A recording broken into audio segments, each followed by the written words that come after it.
Defining Duke, an Xbox podcast, is brought to you by, well, you. If you want to learn how to support the show, go to patreon.com/laststandmedia.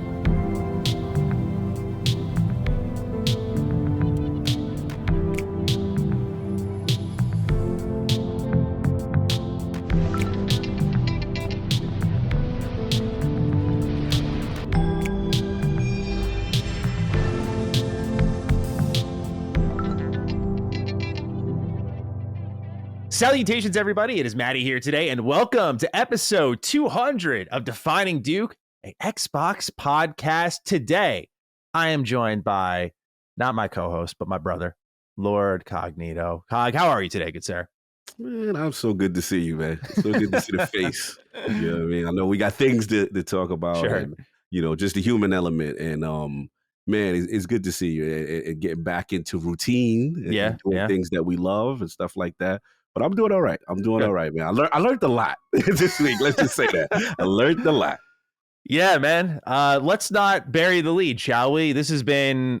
I didn't want to rehearse too much. I just wanted to speak from the heart. I knew the main things I wanted to hit, but I'm not going to recap the whole situation because I'm going to be honest. You know, I've been going through it layer by layer in my personal life, like telling my family what happened. They're offline. So, you know, obviously my wife's been with me through this whole thing, talking to the people I need to talk to in my professional circle, addressing my personnel, talking to my friends. You know, I've recapped it a lot and gone over it a lot and done everything, and I feel very good now with where everything's at. I am moving on.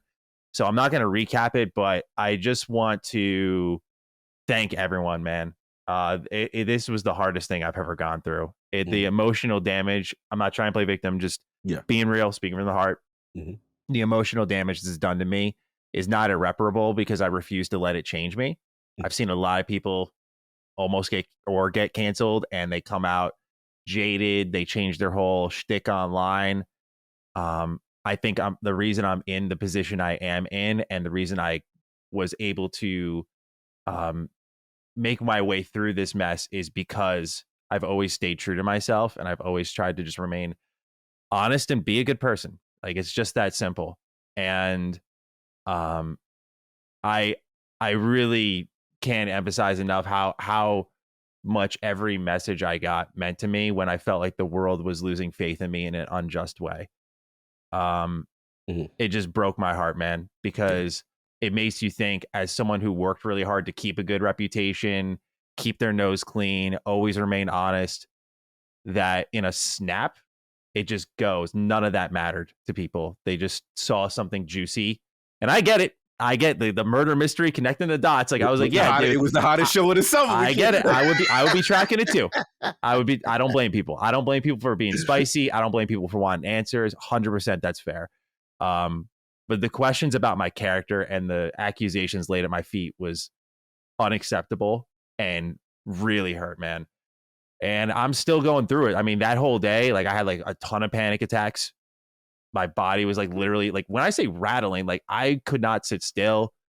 My chest was super tight. I'm still unwinding. I'm going to be unwinding from that for a while. I'm going back to therapy for the first time in fucking like 7 years. Hey, bro. This shit fucked me up. Like, it was a terrible experience. But the reality I've learned is this could have been much worse. It could have been much worse if not for the people who had faith in me, because there were individuals like Cog, ILP, Carrick, members who worked in the games industry at Bethesda, Jez Corden, who were reaching out to others. By the way, unprompted. I did not talk to anyone until I had done my investigation and knew what the fuck was going on, but did everything unprompted and kept an already spiraling mess in check before I could say my piece and clean things up. And I know people don't do that, so you can pay them back, but I will forever be in everyone's debt for that, man. That was me at my fucking lowest. Everyone getting at my throat. And, you know, I'm looking at the positives, man. I call this a bloodless war. I'm not out for blood, man. I'm not going at people who tried to play a part in the end of my career. I'm not naming names. The only names I'm naming are the ones who had my back, because I think that's the more important thing. Is this industry has clearly got a big problem that I could tell you before all of this happened. But what really matters is supporting the people who are good, people who do good work. And those are the people I've laid out. And, to the people who saw it and just gave me time to respond, like Legacy Killer HD, totally cool to comment on it. I get it, but did not throw me under the bus until all was said and done. That shit is so appreciated, and a lot of loyalty was earned. For me, my loyalty is not given, it has to be earned. And a lot of people sometimes I didn't even expect stood by me. And yeah, I learned a lot about some people that I wish I didn't, man. That hurt me a lot too. I wish I didn't have to learn how many people didn't like me. I've talked about this. I've been very open about growing up. I struggle with the idea of people not liking me because I would be myself, and some people would not like that. And, to see it on such a grand scale, it was like one of my worst fears come to life, just that lack of acceptance. Cause I have the strength to not change myself to be accepted, but you hope that reasonable minds may differ. But to learn that there were people who I had collaborated with, people who I had worked with, people who tried to hire me at one point, who were laying my name out there, fanning the flames, and adding to the shitstorm, that hurt, man. But like I said, I want a bloodless war. I'm not out for vengeance. I'm not changing. I'm not doing anything except moving forward, doing my thing. 'Cause I'm not going anywhere. Everything's all good. I feel good about things. It's just about moving on now and just doing my thing, right? Like, that's the worst that could happen, is just letting everyone win and just stopping dead in my tracks, because especially when laid at my feet was a fuck ton of lies, man. Yeah. A fuck ton. But I don't want to turn into a big thing. That's really the main piece I wanted to say, was just thank you to those who had the courage to stand beside me, or those who worked in the industry who knew me and would send messages to people on my behalf. That is huge, man. And it made me feel, in the mess of all that, it made me feel good that, look, I'll just say this. Mm-hmm. I'd say 99% of the people who have been with me or worked with me or spoken to me were the people who had my back. Anyone who I saw didn't was probably someone I did not interact with. And that's all I needed to know, man. Because that's all I care about, is who's in my circle, are the people who, you don't have to have blind loyalty. Like I said, I don't want blind loyalty. Just give me my chance to say my piece. Yeah. And I think with how things went, I'm glad. I'm hoping a lot of people are glad they gave me a chance to clean up the mess. Yeah. But that's all I got to say on it, man. To the LSM fam who had my back, Colin, Micah reached out, Gene reached out, Brad I talked to, Jimmy I talked to, obviously Cog, you and I talked a million times through this, man. That's the last thing I just want to say, dude, is Cog's the only one who got me to break down in the tears. I feel like I'm still processing this in real time, which is why I don't want to say too much, because I'm just still feeling a lot of it out. But man, dude, like, when obviously people were laying like racial allegations, you were like the first dude I thought of. I was like, this is like horrible. Like, I can only imagine what Cog is feeling. Black Twitter was coming. I gotta make you laugh. I know. Well, that's the thing, is like, I could just see how it looks and probably how it felt. But bro, I don't want to speak for you too much, but just from my stance, you just never wavered in me. And just all these things, man, just built me up enough to just get on my 2 feet and get the response out that day. After I cleaned everything up in my personal circle, and my professional circle. So I just, you're not just a co-host, bro. We've always said we've been close, but you are a brother. And the way you just did not falter, and you're like, we ain't gonna say that. Like, nope, that's not him. Yeah, dude. Just I've thanked you a number of times already, but just thank you for being there for me, man. Thank you for standing by my side through all of this, because you were probably the one most affected in my circle on a professional level. You co-hosted me every day. You're the one who's like, got to answer questions. I'm sure you got hit up way more than me. And I'm sorry. That's the thing I feel the worst about, is the people who are close to me. That's the thing I'm going to have. That's why I'm saying I'm processing in real time. There's going to be people, no doubt, that even though everything laid at my feet was a fucking lie, there are going to be people who's got the COVID rule, I call it, like 6 feet, bro, like arm's distance, like, and I'm not concerned about losing access or anything like that. I've never defined my career by access. It's just one of those things where I know if I go to an event, I'm going to have the stink on me. And it is what it is, bro. It is what it is. Again, this is where you learn who your real ones are. And I'd rather know than guess. And that's all I care about. So that part. That's my spiel. Go ahead. No, that part. Love you, bro. Look, the thing about these situations that even though they're the most anxiety ridden, the most stressful, the thing about these situations you learn. And I'm a person who, I'm a kid from the South Bronx. I've been through a lot. I have abandonment issues. So I've been in a situation where I've been a good person or a good family member.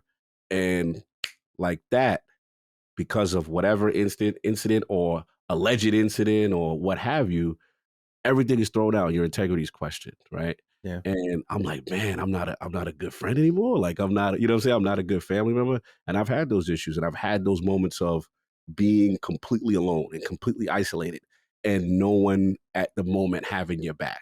So in those moments, you learn exactly who has your best interest, who cares for you, who checks on you, that kind of thing. And for me, I'm always of that mindset, like, again, a kid from the South Bronx, like, I got to give whoever it is that I consider my friend that grace.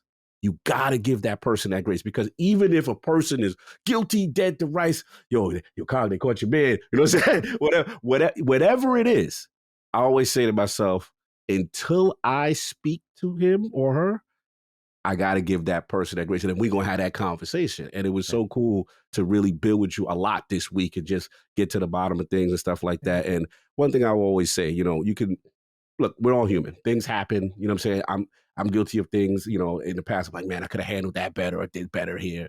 You know what I'm saying? But the thing for me was just like, okay, one thing we ain't going to do, we ain't gonna say my man is this. You know what I'm saying? As far as racist and all this stuff like that, I ain't playing. And people was hitting me up in the DM, and people were trying to strong arm, like, yo, what's up? What you gonna do? Kind of thing. And I'm like, nah, we gonna wait. Because at the end of the day, once you hear from the man and then you get the clarity, that's all I need at that point. And then we take it from there. But the beautiful thing was, like you mentioned, like, you saw people that maybe you haven't interacted with a while, or people that you would have never thought this go, yo, nah, we ain't doing that. This is what it. And here's the thing I want to say too: the beauty in ownership and getting in front. That to me was real man shit. I'm sorry, we gonna curse today. I brought it out of him, man. Yeah, no, because here's the thing: like, we've seen this in the YouTube stuff where people make a mistake, whatever, and the first thing they doing is pointing and making excuses and not my man. Like, this is what happened. Here's what's going on. I'm going to own this. But at the same time, what we're not going to do is this. And what I am going to defend is my integrity and my character and yada, yada, 100%, yada. Bro. That's the 100%. thing. That's, I think, what got me here, bro. I've never wavered for myself, and I'm not about to have people fucking think I'm someone I'm not. No doubt it's still going to follow me and people are going to say it. But I'm going to move forward with the knowledge that I know that's not me, Yeah. And we learn from it, man. And that's what I like I said, I love the ownership. I love the transparency, just getting out in front of it. That's what we consider real man stuff. You know what I'm saying? And that's what it is. And we learn and we build from it. So look, I think at the end of the day, we realize you got a lot of people that's in your corner. We also realize there's a lot of people waiting for the banana peel that was ready. They was yeah, we got him. yeah, dude. It was disappointing. I won't lie. Again, I don't want to harp on it. I'm just looking at. I'm trying to heal properly in that I'm acknowledging the good and bad, but it's an awful, awful situation. But I think at the end of it, a lot of good has come out of it. Both even professionally, man, just a level of just certain companies being like, hey, you're good, man. Like, don't worry. Like, you're good. That was very reassuring that they were like, we're not leaping to anything, or companies that were looking at it, just being like, we're going to wait and see, and people were holding them back before they did anything. Yes. And they heard my reply and they're like, okay, you're good. That, that's the only thing I like to hear, is that the industry is healed in a level of like, we're not immediately going to fucking oust the dude on accusation. Right. That's all anyone asks for, really, is a chance. But yeah, let's not harp on it too much longer. Cause the thing is it's done. It's over with. And I want to be defined by the work I do in this industry, right? Like, I have a lot of ambitious goals. Just talked a couple weeks ago. I want to write a book. I'm making a game. I want that to define my character, define what I've done when I retire one day. not this stupid shit, man. Not these fake ass allegations laid at my feet. So that's all I've got to say on it. I apologize to the Duke audience. I didn't do the write-ins this week because I when the shitstorm was over, I was able to finally focus on my work, and I was like, I'm just not trying to every write-in just constantly bring it up or something. I just, it'll happen and that's cool, but I just wanted this 1 week to just like take a sec to just not interact on that level and just Cog and I have a show, get some normalcy going, because that's what I want to do. Like day after it happened, everything was cleaned up. I just went out with Laylee and just went grocery shopping, just played some games, like just established a level of like, okay, like just get back in your rhythm. Like my appetite was totally gone. I'm still working on that, bro. I can barely eat. It's tough. It's tough. Yeah, so yeah, it's been a lot, but last but not least, I feel so bad. I didn't even fucking say it. My wife, dude. Oh, dude. Literally my PR agent. At first I was so heartbroken. I did not have the spirit to dive in and just see what was going on fully, like just read word for word. And she just really was the safety net the whole way through. Just help me. And when I say every step of the way, I mean it, man. Just every step of the way. And just help me make the best decisions, and just kind of kept her head way above water compared to me. She is my rock. I love her dearly. I probably wouldn't be here without her, man. She saved me. She really helped me out, and I picked a good one. No, bro. Salute to the Duchess. Yeah. we got the Dukes and the Duchess. Look, that to me, I think, final thing I was going to say, just like that really resonated because you could tell it was from the heart. And what I liked is nothing was avoided. Everything was answered and addressed to get to the conclusion. And that is so, so dope. Because again, we live in an era where people don't do that when it's time to face the music, right? When it's time, what I'm saying? That's the hardest thing. It's just bro, what have I said on this show so many times? A, I hate liars. B, I'm the worst liar. Come on. That part. Yep. Yeah, come on. So, no, good stuff, brother. Good stuff. At least I can say that. But yeah, glad we're going to get through it, man. Yeah. That's what we do. That's what brothers do. Yeah. Again, I appreciate you immensely. I appreciate everyone having my back, and just thank you everyone for having faith in me. And channel's doing great. Everything's doing great. So just thank you for showing your love everywhere in every form.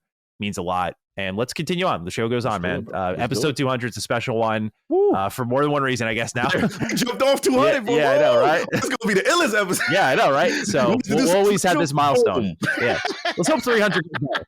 Yes. That was funny. But yeah, man, obviously not to just jump into plugs, but of course, early access for our show goes live every Thursday, patreon.com/laststandmedia. You can find us over on Spotify, Google, Apple Podcast, YouTube on Sunday. And we'd love to see you wherever we see you. Just thank you for being a part of what we do. And let's get into this first one. Cog, you've led the charge, man. I couldn't believe this was a little update we got on Indiana Jones following some previews. This is from MachineGames on the Framerate for the title. It says, quote, "It might be that we will release even more details in the terms of specifics, technical details as we get closer to launch once we see all the telemetry on performance. But what I can tell you is that the ambition is the game runs at 60 FPS on Series X and the little man Series S, and that, it shouldn't be compromised in the visuals or the experience of the product. It should feel cohesive, running smoothly at 60 on both." Look at that. Look at these questions getting asked. My man led the charge, started with Avowed, and it's going to be every single release cycle for Xbox. How do we feel about Indy at 60? Did you check out any of the previews? Yeah, I checked out. I actually spoke to E, saying to see what's going on. I checked out Jazz, see what was going on. But no, this is dope. And again, something that was surprising, during, other interviews and stuff like that is, not seeing people ask about performance on console. Because I know we live in this era where, PC, all these different platforms, but people want to know about their particular platform and how's it going to run. So to see them jump right in front of it, I don't want to take too much credit, but it felt like a pat on the back. Like, hey, they're getting in front of it. Hey, we want to tell you what's going on. And on top of that, I'm be honest, the S part was even the more surprise. Yeah. Because now I feel like we're in the era where they're finally kind of admitting Series X. Okay, you're going to get this at Series X, but we ain't going to say what. a little bit. So the fade, no. Not only do we have confidence, we want to let you know that that's also doing it. Even if it wasn't doing it, just the fact of the mere mention of both platforms this early. And salute to the MachineGames.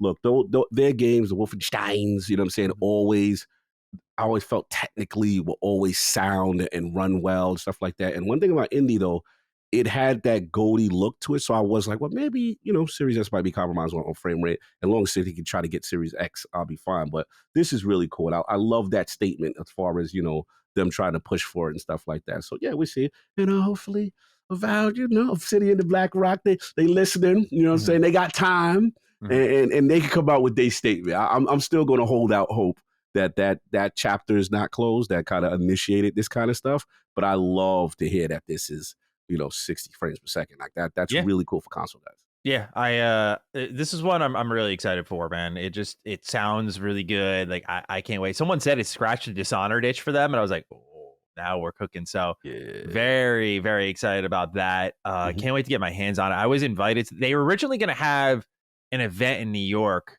and then like 2 days before it was happening, it got shut down. They were like, you have to come to San Francisco. I was like, I'm not flying. So I apologize, but I'm not going to be able to make this one. But yeah, so I wanted to go and check this one out, but I've heard really good things, and I'm very excited about this. And I think this will be a great game to close out the year, no doubt about it. Yeah, because there's some games we got to talk about, man. There are some games we got to talk about. Shotgun blast stuff, but I mean, the shotgun blast is a blast, but we're going to talk about it. Yeah, it is. Yeah. All right, Cog. Next up, we got some day one Game Pass related news here. First up is Metal Slugs Tactics, which is coming day one to Game Pass now on November 5th. So by the time this episode comes out, it'll be a few days. Not too bad, though. This game actually looks, I think, really awesome. So I'm very excited for it. But what do you think of Metal Slugs Tactics? I know nothing about Metal Slugs. I just like that it's like pixel art, tactics style game. I'm like, this is kind of just my style. And I love that Xbox is just going for it, getting it on Game Pass. I think this one was just kind of like it was in development for a while. It was announced a while ago. And then it finally got a release date. It's just like, yep, next week, see you there. And it's also on Game Pass. So Konami getting this one out. Hopefully it does well. But will you be checking this one out? Yeah. This is funny because Metal Slugs, this is for the OGs. Like, this is old school SNK, Neo Geo. And shout out to King. He's the only person I know in the hood that had a Neo Geo. That system was $700. Oh, $1,000. Excuse me. That system was $1,000 at that time, back in the day. And the cartridges looked like encyclopedias, and they were about $150 and $200. You had a memory card that you could take to the arcade and take your save data from your home console if you were lucky to afford it, and take it to the arcade. Because really, the Neo Geo was an arcade cabinet unit, and basically it established this is the first time what you see is exactly what you get at home. So I remember, coming over his house and say, yo, let me see. And again, Metal Slug is from that era. Now, the crazy thing is this is a complete genre switch. This is going from, action and fast pace to now they're doing like tactical turn-based roguelike. Yeah. So it's screaming at me. I saw King, he's like, it's different. I don't know if it's for us. And I'm like, well, I like turn-based. So I might like this direction. And the art style is just I was going to say, the art style, I'm just such a sucker for it. Just I see it immediately, I'm like, okay, I'll give you a shot. They doing a little bounce. Yeah. It looked like a car game. For them to get that in Game Pass, that's going to get some eyes on it that it deserves. So, people should learn about Metal Slug, the original. But Tactics is definitely coming for me. Yeah. Is it Metal Slug or Slugs? Slugs. I believe it's. I wrote Slugs like plural. I'm like, I don't know. Am I having like a Space Marine 2 moment here where I said Marines for like 2 videos straight? No, it's Slug. I'm bugging. It is Slug, singular. No, I wrote in the script. I said Metal Slugs Tactics. Uh-oh. Yeah, Slug singular. You good. Bear with me, everyone. I apologize. All right, next one, Cog, for the day one Game Pass lineup. We have a release date for Sniper Elite Resistance. Again, coming day one to Game Pass. January 30th. I'm very excited for this one, bro. I love Sniper Elite so much. Like, it's just it's the series. Like, we all have that series that we love, but we forget about. And then a new entry gets announced and you're like, you're old reliable, man. Like, you just show up, you're here. You're not really very different from the last one. Maybe a little bigger. Maybe there's like one new mechanic, but man, you're just so fun to play. Like, I could just do this all day. And that's what Sniper Elite is for me. The last Sniper Elite game was also day one on Game Pass. I think it's Sniper Elite 5. And that one had the Sniper Jaeger mode, which was like basically invaders from Dark Souls inside the maps of Sniper Elite. And it was a brilliant mechanic that just, I think, rethought the whole formula in an interesting way. Like, you were already getting the sniper battles and trying to be tactical, but knowing another player could be running around your single player mission.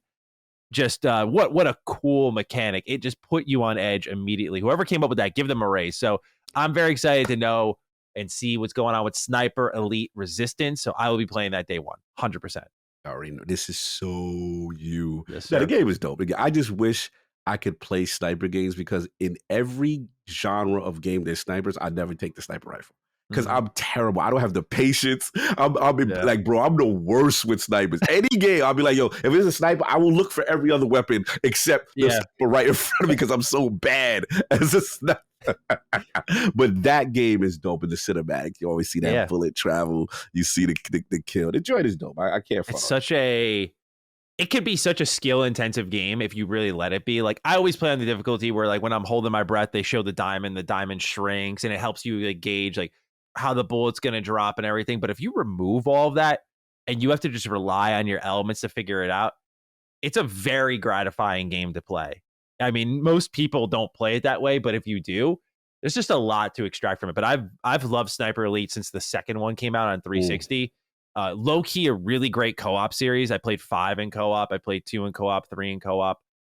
4 I reviewed. I think I did that by myself. But yeah, that was just a fantastic series, and I'm very excited for this next one here. So, Sniper Elite Resistance Day 1 Game Pass, January 30th. Next up here, COG, GSC Game World spoke on mods for Stalker 2. They say, quote, we are aware that our player base, especially the old ones, are waiting to see that our game will support mods as well. We're bringing mods to console, so they will be available on Xbox as well as the PC, end quote, which we're seeing this become more of a regular thing. Console mods, it's continuing to happen again and again. I think this is really good. Stalker 2 had brilliant previews a couple weeks ago, and so it was already kind of on my radar, but I don't know, like just right now I'm like I just want to like play catch up on some of this stuff like Metaphor, and so I want to play Stalker 2 because it looks very much like my game. There's just a lot of stuff that feels very Maddie coded that I had to play, and obviously I was just finishing reviewing Dragon Age Veilguard. I put like almost 60 hours into that, so I was like cooked all my time on a game I didn't really like much. So yeah, like I have to be very picky here where I'm gonna like wait and see with Stalker 2, but I love to see that they're gonna do console mods. The modding community for that game is huge. So this is a really good move for them. But does this change anything for you at all, knowing that there will be mods for Stalker 2? Yeah, just to try it out. You know, as a person who's completely unfamiliar with the modding community, I remember you were the one to educate me with a lot of the Bethesda stuff. And, you know, when they start to introduce that on console, it's just something that's foreign to me as a console-centric gamer to have it. So it's so dope to finally experience these things. And I just like what I'm hearing from Stalker. Every time we hear about it, we hear another positive thing or another. It's really trending in the right direction. And I'm really pulling for them. And it's looking like, yo, you know, with the way the things are shaking up and everybody kind of moved out of November for the most part, you know, I mean, there's still some games in there, but they may have a moment, you know, we got to see. And I'm hearing really good things from a lot of people. So we will see it. The main thing also, too, is which I was worried about, remember I said way earlier in the year, was performance. And then they tackled that. So whatever Xbox is doing to help these guys get across the finish line is great, but it seems that they keep adding more and more stuff. So yeah, I'm getting more excited for Stalker as we go on. But right now, unfortunately, you know, Dragon's Age and then Metaphor now, we're gonna talk. It's just a lot of games that are just really trying to steal your soul right now. Yeah, kind of thing. But I will at least play Stalker at launch just to get a feel. I want to see what that experience is. Totally. Well, next up, COG, we'll talk a little bit about BioWare here, who I will have a lot to say about with Dragon Age Veilguard and what we're playing section. Let's talk about the next Mass Effect. I was very surprised to see this comment, by the way. This is from Mike Gamble, the project director at BioWare. He said, quote, lots of people are asking me about Mass Effect now that Dragon Age Veilguard reviews are out, and October 31st is close. Both are from the studio, but Mass Effect is Mass Effect. How you bring a sci-fi RPG to life is different than other genres or IPs, and has to have different kinds of love. Regarding tone questions, Mass Effect will maintain the mature tone of the original trilogy. This is all I'm going to say for now, end quote. This is really surprising, by the way. Not the tone aspect, really, although Veilguard did give me a lot to be concerned about in the terms of like BioWare's writing tone. But to do this immediately after the reviews hit, right? Like immediately go, yeah, by the way, like we're not doing that for Mass Effect. Like immediately calming the masses, it says a lot to me. I feel like they're very self-aware. They're like, this doesn't feel like our typical game. And I as I talked about extensively in my review, the writing quality is very low because it feels like a bunch of 12-year-olds talking, dude. It's like just not. It's not good. Like the last game I can say I really parked it on, was super critical of writing for, was Gotham Knights. This is definitely worse than that. Especially it's emphasized because we're talking about BioWare, dude. I know BioWare's best days are behind them, but still, you have a reputation of like RPGs, like best in class RPGs. You hire or at least seek out best in class writers, or the best you can find. And I don't think this is the best they can find. The game is not well written, and so for them to immediately create that distance, like that's what this is at face value to me. This is creating, I'm not saying that Mike Gamble is not proud of Dragon Age, but immediately creating that gap. Like you can't not read into that as far as I'm concerned. I have to give you this, is the timing is very interesting, right? Because you don't need to make this statement now, right? You could, hey, you could talk about Mass Effect when you're ready to talk about it, but the fact that they felt the need to talk about it right before Veilguard, to me, seems that they are looking at some of the negative feedback and say, hey, just for the record, like you said, like, our tone is this. And when you're trying to make these distinctions in separations, you have to admit, even if you are I haven't played Veilguard, so I don't know, we'll talk about when you play, but even if you are the biggest Veilguard fan, that does scream to me that they are seeing feedback critically on some level, and they want to get ahead of it. Like they want to be like, hey, this is over here. Yeah, like they're talking like, by the way, this is the mature tone. Like, why would you address this in the face of like your newest release, right? That's a good point. No, it's a good point. It doesn't add up. He said that's them, but Mass Effect is Mass Effect. Yeah, that kind of thing. It's just such a weird time to clarify it, as far as I'm concerned. I have to give you that. I have to give you that. So, again, for me personally, as obviously Mass Effect being, one of my greatest games of all time, I do want to, I like the fact that they did say tone, mature tone. And the only reason, again, I haven't played Veilguard, and I know you're going to get into it. My only criticism as a non-playing Veilguard guy was just that from the outside, my skepticism was different. Just the lack of a darker tone. I felt like it felt very softer, and like even when I looked at, I'm a big fan of the Canary race, and I looked at the way they look now, and I'm like, ooh, y'all not looking tough and rough like how y'all was. It's a more softer, Pixar-y kind of. I don't want to go too extreme, but it's just a little softer, and that's my only concern from the outside looking in. Obviously, you guys reviewed it. So when he said that, I don't think it's a bad read, just to be clear. Okay, I don't know. I don't want you feeling comfortable right now. I don't think it's a bad read. I was the one with the bad read because there was two situations where, like, number one, I thought the Minrathous gameplay, like the way the scenes were shot, the actual like environments itself, I was like, oh, this like seems like a little darker. Okay. And then I kind of felt the grim dark vibes in the preview. There's this one place you go to in Demetis Crossing, very early in the game, and I mean, it's got a cool blue color grading. Everyone's like skewered on walls, blood everywhere, the blights everywhere. Like it is Origins vibes. And I remember walking out of that preview going like, okay, they're going to like kind of cook with all these different environments. Then you get to the full game, you realize like that's just a snapshot. But like your read is very accurate to kind of the rest of the game, which is the tone.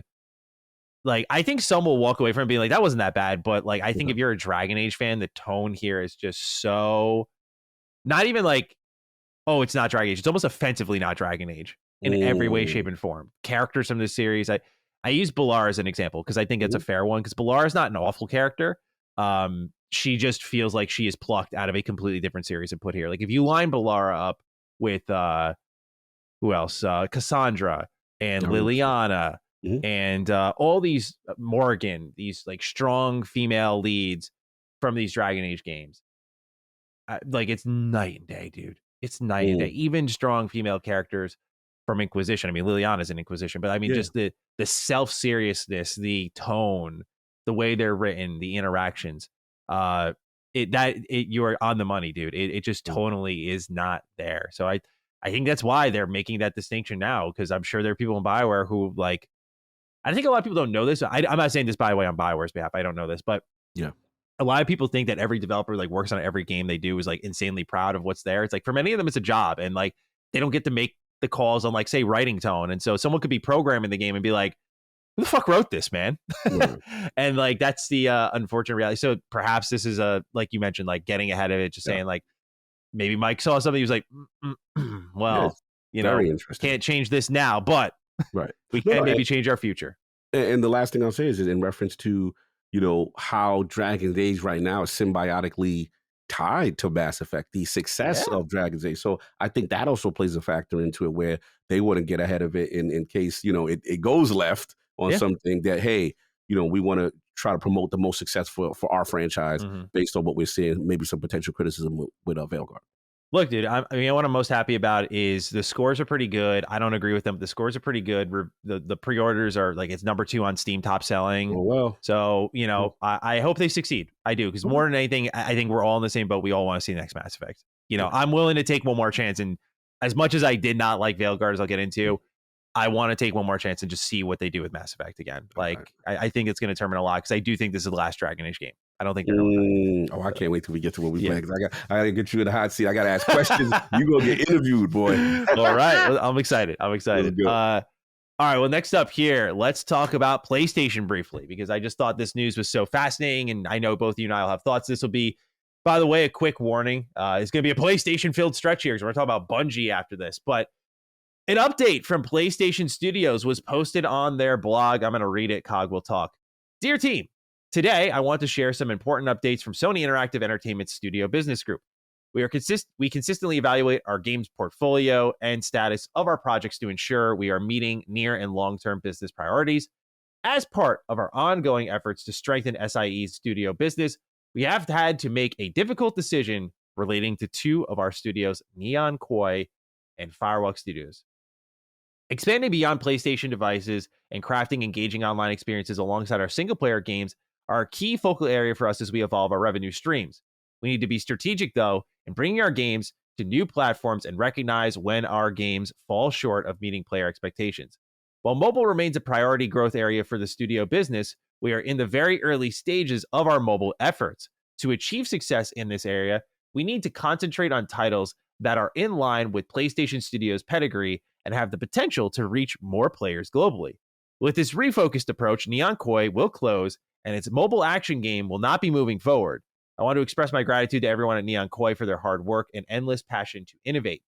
Regarding Firewalk, as announced in early September, certain aspects of Concord were exceptional, but others I didn't know they put that there, but others did not land with players, and as a result, we took the game offline. We have spent considerable time these past few months exploring all of our options. After much thought, we have determined the best path forward is to permanently sunset the game and close the studio. I want to thank all of Firewalk for their craftsmanship, creative spirit, and dedication. The PvP first-person shooter genre is a competitive space that is continuously evolving, and unfortunately, we did not hit our targets with this title. We will take the lessons learned from Concord and continue to advance our live service capabilities to deliver future growth in this area. I know none of this is easy news to hear, particularly with colleagues and friends departing SIE. Both decisions were given serious thought, and ultimately we feel they are the right ones to strengthen the organization. Neon Koi and Firewalk were home to many talented individuals, and we will work to find placement to some of those impacted within our global community of studios where possible. I'm a big believer in the benefits of embracing creative experimentation and developing new IP. However, growing through sustainable financials, especially in a challenged economic environment, is critical. Does that sound familiar to you, Cog? That sounds very familiar. That sounds very familiar. Well, today is a difficult day. There is much to look forward to in the months ahead from the studio business group and our teams. I remain confident that we are building a resilient and capable organization driven by creating unforgettable entertainment experiences for our players. Thank you for your continued support. All right, Cog. This, by the way, it is from Herman Hulse. Sorry. Yes, Herman. I forgot to mention that at the top. Cog, your thoughts. Concord done. Firewalk done. Money down the tube. Hashtag Colin was right. All that fun stuff. Yeah. What are our thoughts? What are our feelings here? Yeah, I mean, man, this is awful. This is awful. I want to be very clear, as far as Firewalk themselves, the team and the people who lost their jobs, this is terrible, because at the end of the day, that team is super talented. There are some tremendous veterans in the industry on that team. Unfortunately, whatever Sony saw, and from my understanding, Herman Hulse was one of the people that were really in front of it, as far as, when seeing Concord and these things behind the scenes and during the Jim Ryan era and stuff like that. And whatever they saw, they were impressed enough to not only invest, they were impressed to purchase that studio, right? Yeah. So this is a cataclysmic era. And then shout out to Colin, over 400 million we learned to make. And I don't know if you saw, Kotaku did a report that basically reaffirmed that. if we're to believe Kotaku. So that Colin was right there. Yeah. All the way. But yeah, so it's just like, yeah, again, I remember he got dragged. He had to go through it, on social media, people not wanting to believe that. And here's the thing, my frustration is this is not the first studio now. Like we have some more studios, from Sony that's closing. And here's the thing. I get the live service push. I get, why you invested in that. And I still think ultimately you had to go in that direction to, basically diversify your portfolio in a changing climate with gaming. I get that. The thing that this screams to me is it's such a dramatic mistake on the highest level. You know what I'm saying? Because even you could say with Redfall or what have you, the game still exists. Like this was like, hey, we're shutting down. And remember, we thought that there might be a slight chance of a free to play, maybe throw it in PlayStation. Mm-hmm. They took the losses and were like, nope, we're in that. That's it. And to me, this screams, if I had to guess, I'll defer to Colin, but this screams Hiroki Totoki to me from the outside looking in. Yeah. And like, hey, because I remember the statements with Bungie and basically we're not working officially over here. And people have to understand, this is not Microsoft. PlayStation is core to their business. Mm-hmm. Like the rest of Sony as a whole, Microsoft has Azure and all this other stuff, like Windows. They got Xbox is this small little thing that if it went away, I don't know. I mean, Xbox is very high on the ladder now, right? But the reality is that they have so many other things they can lean on to make the money up. So exactly. So that's why this is doubly concerning to me. You know what I'm saying? Because obviously we had the Liverpool stuff, we had Sony Japan stuff. You know what I'm saying? Like we've had a couple of now studio closures from Sony. Like this is a thing. Like we have to talk about it, right? So am I surprised that it happened? No, because at the end of the day, when you have a mistake on this level, that unfortunately is the reality, right? That the studio will close. I'm gonna be honest though, what really surprised me was the other studio. Was it Koei? That surprised me because to me, the mobile direction is where they're going to be forward facing and try to expand their portfolio as the console gaming centric platform. Mm-hmm. And I was surprised to hear about the Neon Koi. So I'm like, I guess the question I have is like, what was so, cataclysmic there or not productive there that you go away from the mobile efforts? Because I remember statements from Herman Hull saying, hey, we are going to be on PC. We are going to expand our mobile, kind of mimicking the Xbox strategy, but just on a small level, not as an aggressive level, the way Microsoft is doing it. And that, I don't say it's a red flag. I am very concerned about that because that would be the last thing. Concord, we get it. We know it's not rocket science, right? Mm-hmm. The failure of that level. But this new endeavor, does this mean you're pulling away from mobile now, or like those are the questions. And I guess what's your thinking on it? I guess we don't know what this mobile game was, if it was like new IP or something. But my read is this feels like PlayStation going back to sure bets because the live service initiative was greenlit by Jim Ryan. We're learning as time progresses on that some of these decisions just feel like they were very hastily made and were more out of a level of desperation to be in a particular market rather than actual research and investment. A lot of PlayStation made a lot of money during Jim Ryan's era, but also a lot of their worst investments came in his era, as we're learning here. This was a Jim Ryan purchase in Firewalk. So, I look at something like that and have to spin my wheels a bit. But I think ultimately, when I think of IP, PlayStation might want to just lean into what they have. Like, I don't know if this mobile game was going to be anything like a God of War or a Horizon, probably a fucking Horizon. Maybe they lean into that more where it's like, let's do known stuff, known IP. I just think they're recalibrating, man. They've canceled a lot lately. They canceled the Factions multiplayer, which is probably their best shot at a good live service product. Maybe they reactivate that one day. Like, I feel I could see them going back to the drawing board and saying like, "Oh, this is the best." Bungie's failing them right now. Yeah. This live service initiative in Concord fails them. So I think they're reassessing, and I think the tough pill to swallow for some, and by some I don't mean like gamers. I think most of us understand this already, but like the people who have spent the money with the sunk cost fallacy, there is like, I think even if you brought this back for free, bro, just this market is too competitive, and that's what I remember. We'll talk about in a little bit with Marathon, like. I always wonder how these competitive first-person shooters stay on the market as long as they do. And I say that because, for me at least, it's like I see, like I'll even to be real, like even Marvel Heroes, right? Or Rivals, Yeah, sorry, not yeah. Heroes. Good Heroes is the point. mobile game, I think. Or no, that was the Diablo style game, Marvel Heroes. Right. Oh yeah. That Oh was so no, good. bro, I was Yeah, heartbroken. I know. Kaibatsu put me onto that game. That was So good. Diablo style. It was so good. You can tell what my Servers heart really offline. wants. Oh yeah, bro. That game was so good. Absolutely I so remember good. that was like a random download for me. I was like, "What is this?" And I played. I was like, "This is fucking amazing!" Amazing. Yeah. Oh my god. Continue. God, bring it back. But nonetheless, Yes. Marvel Rivals is like a game that I think fits in the same pocket as the Finals and all these other competitive or free to play first person shooters where you catch a wave and then you kind of taper off. And I just wonder if there's clearly legs in this environment, right? But it's so tough to crack. It's like the new battle royale. I feel like what's the new free to play shooter? And so I think that's why PlayStation's reassessing is like they tried to charge for this. So like the next thing we make, do we charge for it? Does that help us out? How aggressive do we give a monetization?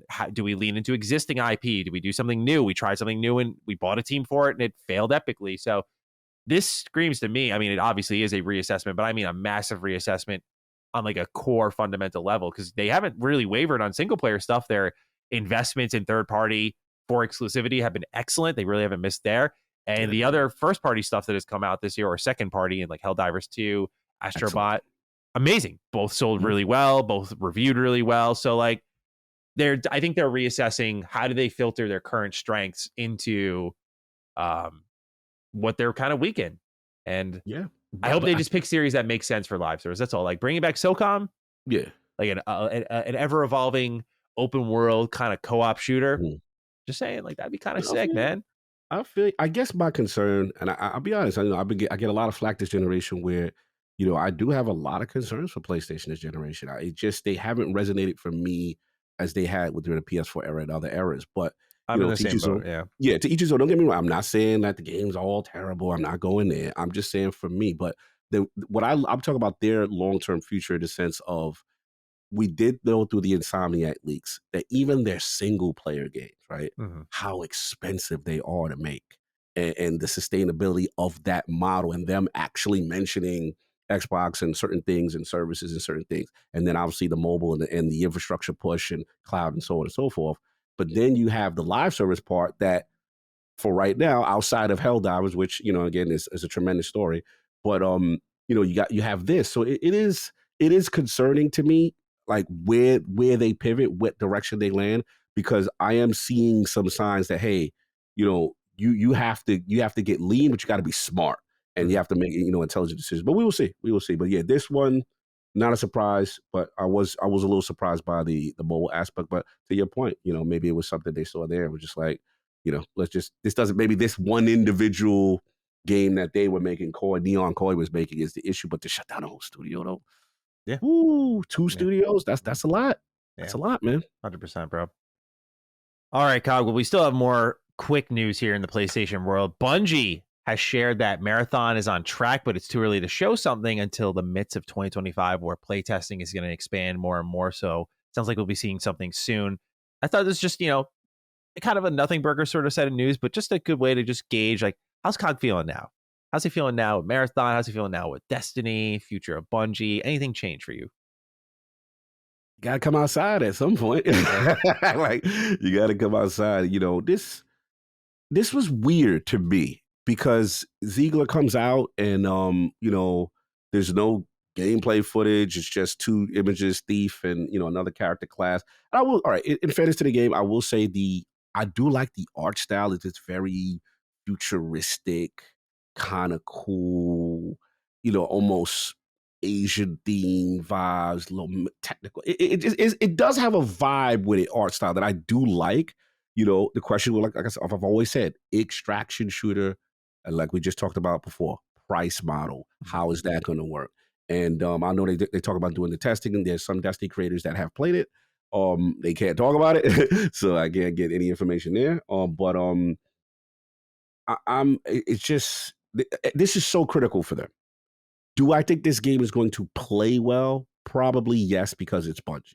Do I think it's going to succeed? I don't know because of price model and then fun factor and longevity factor in a climate that is so congested. So we have to see.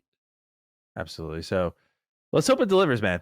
That's Yeah. all. I just want to see Bungie back on top. That'd be great. Yeah. Yep. I got thoughts about this one. Let's go. Death Note Killer Within announced. It's releasing November 5th, so it'll be out very shortly after this episode goes live.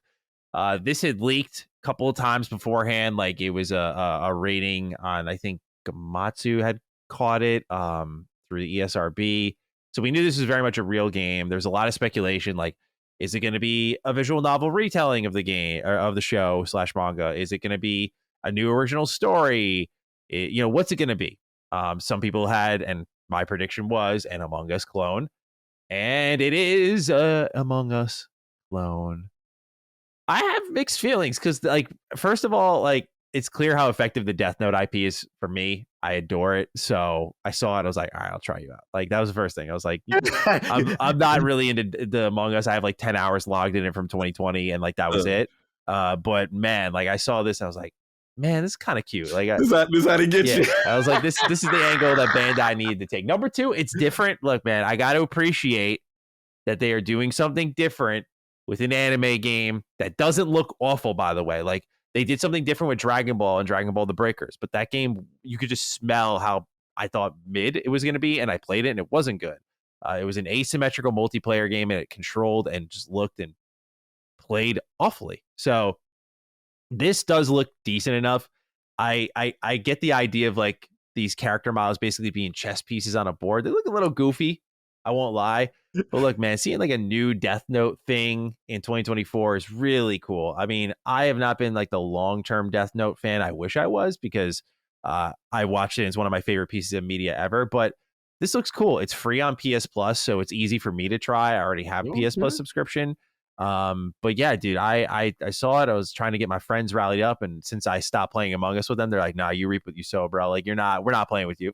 Cut you off. Yeah, I was like, "Look, man, I will play this by myself if I have to, because it's really cool. Like, you run around with the Death Note, and like you get to kill people with the Death Note, and people are trying to find out who. Like, it's a deduction game. Like who has the Death Note, and it plays into the show really well, because that's really the whole story of Death Note, is like trying to find out, who is Kira? Like, who is it? And I mean, as the viewer, but everyone around the person who is Kira doesn't know. And it's just it's a game of mental chess. Like, it's like honestly a really good fit. And seeing how they were already like implementing, I was like, okay, wait, like this can kind of fit what Death Note is. So I'm optimistic. It's not like I'm not gonna oversell it, but I'm optimistic. I'm optimistic is what I'll say. Cog, I would ask you if you were going to check this out, but I think I already know the answer to this. You know the answer. It's yeah. all you, bro. So very excited for that. I'll be playing that next week. No doubt. Keep an eye out for impressions. Mighty Morphin Power Rangers Rita's Rewind is releasing on December 10th. This is the new 2D pixel art beat 'em up for the Power Rangers IP. Looks really good. So there's your release date for that. Cog, will you be picking this one up? I actually didn't get a chance to look at it. I've actually missed this for some reason. It looks awesome. Yeah, just actually looking at it right now. Yeah, it looks really, really good. Kind of a... Oh, this looks cool. Yeah, it's basically like the Shredder's Revenge moment for... Yeah. Yeah, because I played the Mighty Morphin Power Rangers game on SNES, and I thought it was awesome as a kid. Like, I played that and Turtles in Time a ton. So this is like almost a sequel to... I actually don't know if officially it is, because I think they were both Mighty Morphin Power Rangers, but... it feels like a sequel to the thing from my childhood. Just like, again, Shredder's Revenge felt like the sequel to Turtles in Time all those years later. Yeah, this is dope. And I like the little motorcycle logo. Nah, this is cool. This is a Turtles in Time. This is Streets of Rage kind of. Yeah, this me. Right? I would rock with this. All right, awesome. Well, that's coming out December 10th. If anyone wants to check it out, I'm looking forward to playing that as well. A lot of things coming out in those first 2 weeks of December. Not crazy about that. I won't lie. I usually like to take off after like the 14th for about a month. I don't know if I'll actually be able to do that with how much stuff there is to play and talk about, because so much is coming out in those first 2 weeks. So you're right. I don't know, man. Games industry, got to clean it up. Too many things happen at once. It's a lot, man. And these are all smaller games, but still, it's a lot of them. It's a lot of games, though. Mm-hmm. All right. Well, hey, everyone had some time for Sonic, it seems, because Sonic X Shadow Generations has already sold over 1 million copies as announced by Sega. Dude. This is a fantastic game. I was playing more of it last night. I was like, this thing fucking rules, dude. Huge fan of this game. Like, just the way they're telling the story too, the gameplay is excellent. Like the levels and what they built. The 2D levels I actually think are better than the 3D levels now. That's kind of the conclusion I've come down to. But Sonic X Shadow Generations, dude, just like wonderful video game. Like I really hope people who are not Sonic fans but open to just forget the story, just open to playing Sonic, try this one out. Seriously, like it is. When I was a Sonic hater, it was the one that broke through, and at least I enjoyed that game. I still hated Sonic, so I'm just saying, y'all, if you want to understand this is it, how fun it can be, this is a great place to go. Because like I mentioned earlier, you get all the stages you love. You get all the music you love. You get Sonic and Shadow now. Like you get all the boss fights you love. Like it's all there. So it's like a anthology of like Sonic's greatest moments in a game. It's wonderful. It's really good. So to see the remaster is doing this well, Sonic is in for a great holiday season between the game and then you got the new movie. I'm sure that's going to bump the game sales again. So yeah, very excited for the future of the Blue Blur. Any thoughts on Sonic X Shadow Generations having 1 million sales, Cog? Yeah. Oh, this is so cool because not only is it, critically rated high for them to do the 1 million. And let's be honest, this is a very congested release climate right now. And to see Sonic get that love and this resurgence is super dope. But I just want to shout out to you, obviously a big Sonic fan. Shout out to my man Robert Keller. Shout out to my man Elton, and all the Sonic fans that I know that are like rejoicing. He's having his renaissance right now. And the last part is in conjunction with the movie that's coming. So it's like a perfect storm. Yes, it is copped. I will get to it. It's just so much games right now, but I will get to it. Absolutely. All right, cool. I'm excited for you to play it and give me your thoughts because it's really good. Mm-hmm. All right, we got 2 items left here.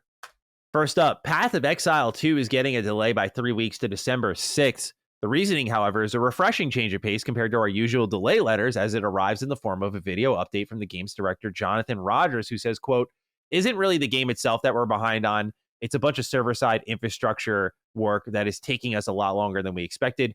We have to get everything perfect so that nobody loses anything they paid for and nobody has their account broken. I actually believe we could possibly have made the original launch date, but I'm no longer confident we could do it without making mistakes," end quote.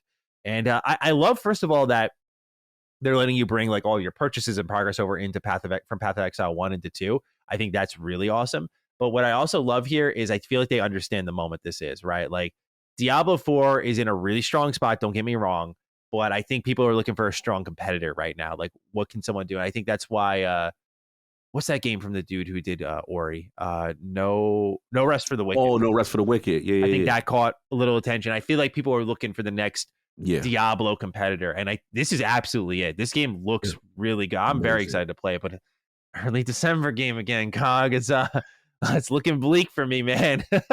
So get no time off. Yeah, I know, right? I'm just like, okay, I don't know how I'm gonna fit all this in, but we're gonna see what we can do. We'll have to business decisions, right? But I love the reasoning. I love the thought process, and I feel like I can understand they know this is their moment. Like Path of Exile 2, Path of Exile was always popular, but I think it was like a quiet thing people enjoyed. But I think this can be like a put them on the map moment. So I'm glad they're doing what they can and doing right by their customer. Reminds me a little bit of what Smite did from Smite to Smite 2. Let you take all of your gems. They let you take your skins, that sort of thing. And actually, I don't think they let you take your skins, but they let you take your gems. So any money you spent was brought back into the new game. So it was like very consumer friendly. It brought a lot of the existing players over. And so it looks like Path of Exile 2 is doing the right thing. I'm looking forward to playing it. Any thoughts on the delay here, Cog? I actually love the reasoning. I thought it was super dope. When you hear infrastructure, server infrastructure, you hear security. We want to make sure that we don't botch this. This is cool, man. Now, I get a chance to sit down with them at PAX East, and we got a chance to play at lordsofgaming.net, shout out to Flame and everything, and it was phenomenal. You could tell like there is a divisive split in this community in terms of this is the real like people have been looking at for a while because there was a game called The Lost. I'm forgetting every game name. I apologize, but it was a game that was made by. It started off as like a Reddit thread, like that's their whole marketing campaign. Like it started off as a bunch of people with ideas in Reddit. Like people have been looking for the action RPG competitor to Diablo, right? Like this is it. Like people think this is the moment. Like this is the big one. Yeah, they are the competitor, and it's so cool to see them in the space. And I just loved what I played. I love the explanations, and I was blown away because while they were previewing the game, they were letting us know, because we do this. what others don't do, kind of thing. And I'm like, oh, all right, y'all on that type of time. And it has a very cult-like, strong community. So yeah, I'm glad they got extra time. I want to see what goes on with that. And again, no disrespect to I love Diablo, but they're coming. Yeah. they want to be in the ring. Yeah, exactly. It's gonna be good competition. So I'm excited to see what they pull off. All right, last bit of news here. Ubisoft has disbanded their Prince of Persia: The Lost Crown team. In a statement sent to Kotaku, Ubisoft has confirmed that their Montpellier and Milan teams have started work on a new Rayman game, which is in the early stages of development. Prior to this, it was reported by Insider Gaming, Tom Henderson, by the way, shout out to him. He also reached out to me in the midst of everything, and good dude, that the Lost Crown team was sent to work on Beyond Good and Evil 2, the next Ghost Recon game, and a Rayman remake. Michel Ancel, I believe I'm saying his name right, apologies if I'm not, series creator, is said to be involved. So, do you ever have a chance to play Lost Crown at all? No, actually, that was solved, man. I remember that week. Anything Prince of Persia, I defer to him. He is the Prince of Persia guy, the kind of thing. Don't get me wrong, I love the series, but again, it just came out during a time with just so much going on. But from what I saw and everything he told me, he was absolutely, he was enjoying it. So yeah, got to disband. I mean, they didn't lose the jobs, but it is unfortunate. But I don't know what do you have to say? Did you go like really deep with it as far as? Yeah, like I finished it. I made a review on it for Retro Rebound, and I thought it was really good. I thought it was a real shame that for such a quality Metroidvania that sold apparently over 1 million copies, according to Tom Warren's report. Apologies if you can hear the lawnmower. They're like right outside my office. But anyway. No, you good. I'll hear it. Oh, really? I'm surprised. It's like so loud, but cool. They sold 1 million copies though, and that's really good for like Prince of Persia's dead. This game was greenlit before they, I think, delayed the Sands of Time remake. So like, I'm sure they were counting on Sands of Time to stoke the fires of interest for this franchise. So this game just kind of on its own steps out.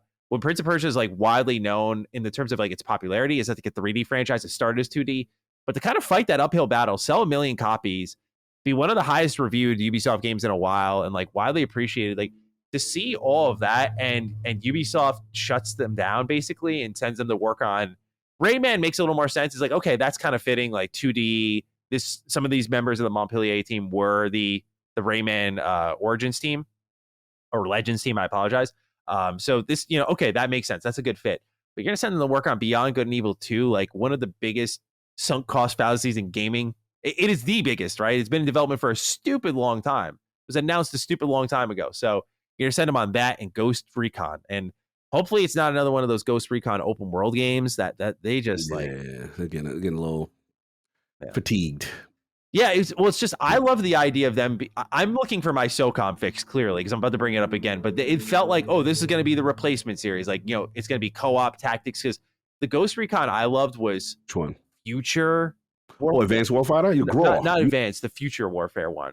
Future Warfare, the one with the co-op sniping shot. Oh, that one was fire. I like that. Was underrated. That one didn't get a lot of credit. God, I did like that. One of the best Ubisoft games I have played, man. And like they went to like the Wildlands and Breakpoint. I'm just like, these are so by the numbers. Like even back when I was not open world fatigued, I remember me and Carrick used to call it Ghost Recon Boring Lands because it was just such a middling experience, dude.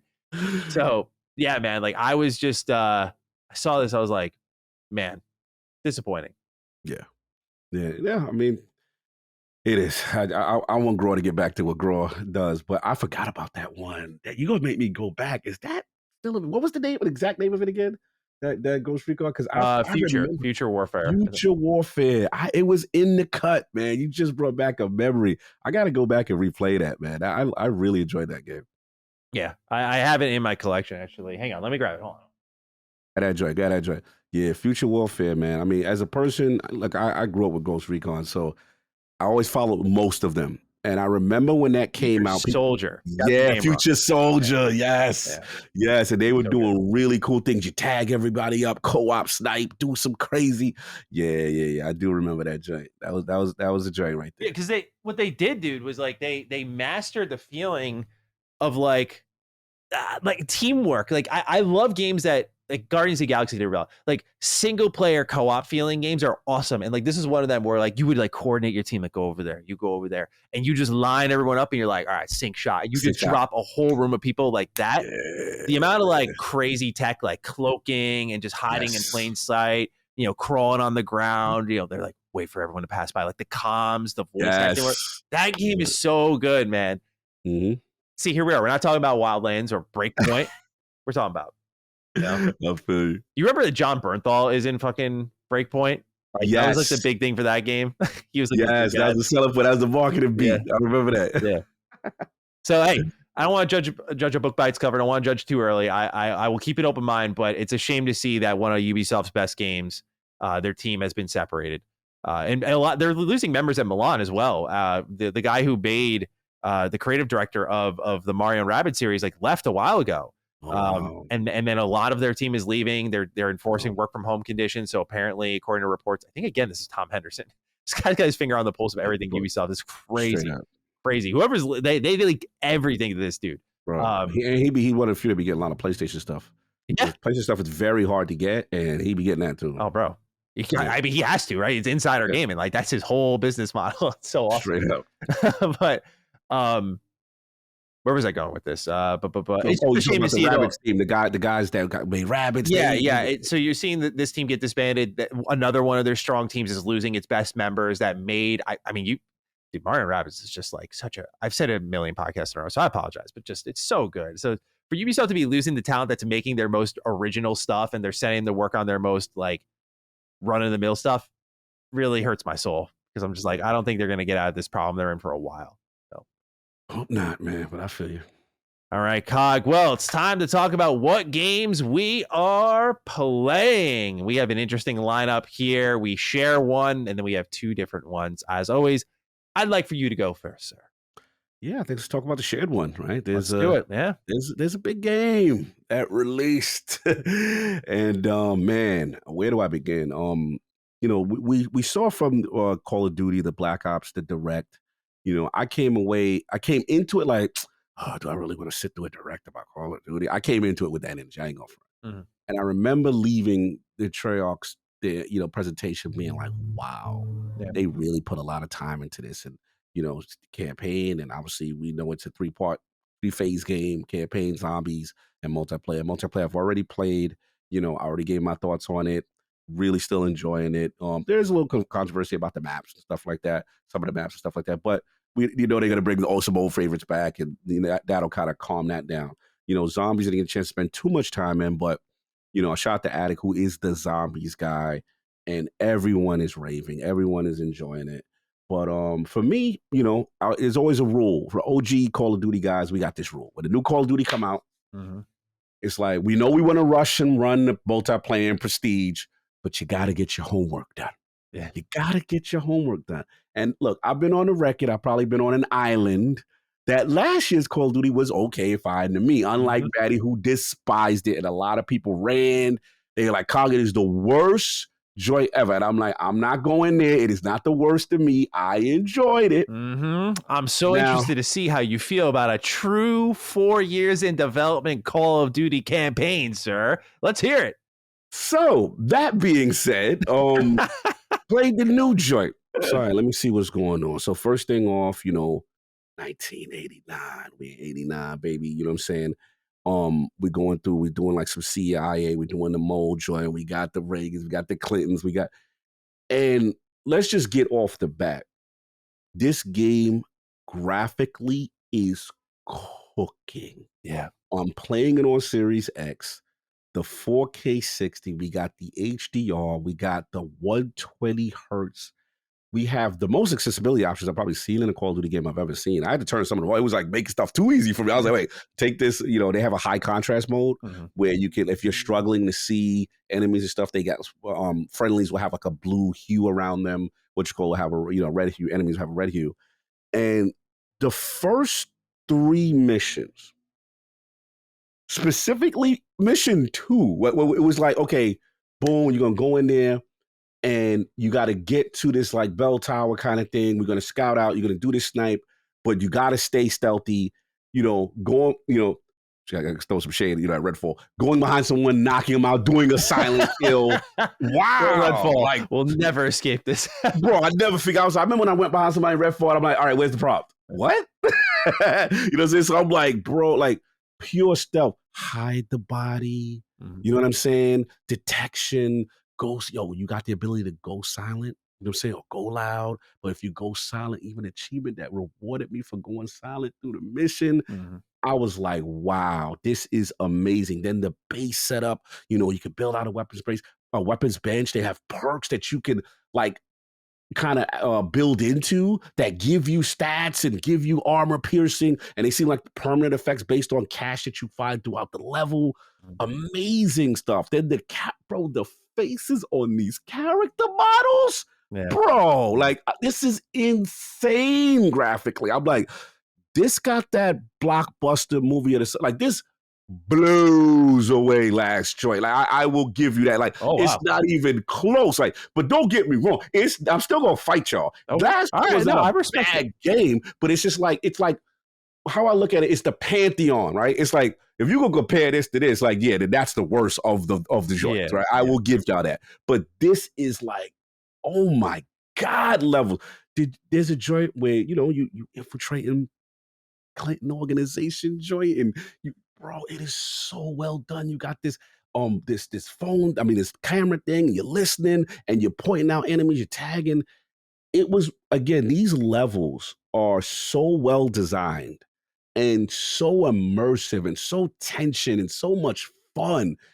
I just can't get enough. Obviously, metaphors take a lot of time, which I'll get into, but it's like this is my good palate cleanse and I didn't think I was going to love it like this. I'm like, okay, let me just get it done. I thought it'd be decent, but this is like, I'm just going to be honest with y'all. If this continues, like, I'm tired of the narrative that because something is a Call of Duty game or it's a Madden game or it's a reoccurring franchise, that if they do well, they can't get nominated. This is that type of energy. This game, if you didn't throw the Call of Duty name on it, and this is a phenomenal campaign so far. Like, I am really impressed. This is high quality stuff. Now, yes, do they have some issues where, it's that blockbuster movie of the summer, you got to suspend belief on certain things? Yes. But I will say it is a ton of fun. I am really, really digging this game. I cannot wait to get to the end and finish this joint. But yeah, Call of Duty Black Ops, yo. Y'all did this. I gotta give it up. Like Xbox, y'all did, and the last thing I'll say is just that it's so important that this was a quality game underneath, the Xbox. People say, hey, it was developed before. That's fine, but for this to be the Game Pass game, for this to be, it's a high quality game. That this is the one that has to be put. Imagine if this was last year's game. Imagine what the narrative would have been. Let's just be honest, right? So that's why I'm so happy. Yo, Treyarch, man, y'all got to give it up. This is phenomenal stuff. I even see, I don't know if you saw, you don't follow like Ice-T. I'm seeing people who are like gamers and celebrities and like, yo, this is the greatest. Like, yo, it's got that, it's one of the top of all time type Call of Duties. But that's where I'm at with it. And I'll get into metaphor. But since you play Black Ops, I want to also, stay on Black Ops for a little bit. Sure. Where you're at with it and how you feeling about it. Sure. All right. Yeah. So when it comes to Black Ops 6, for me at least, I have not played the campaign COG yet.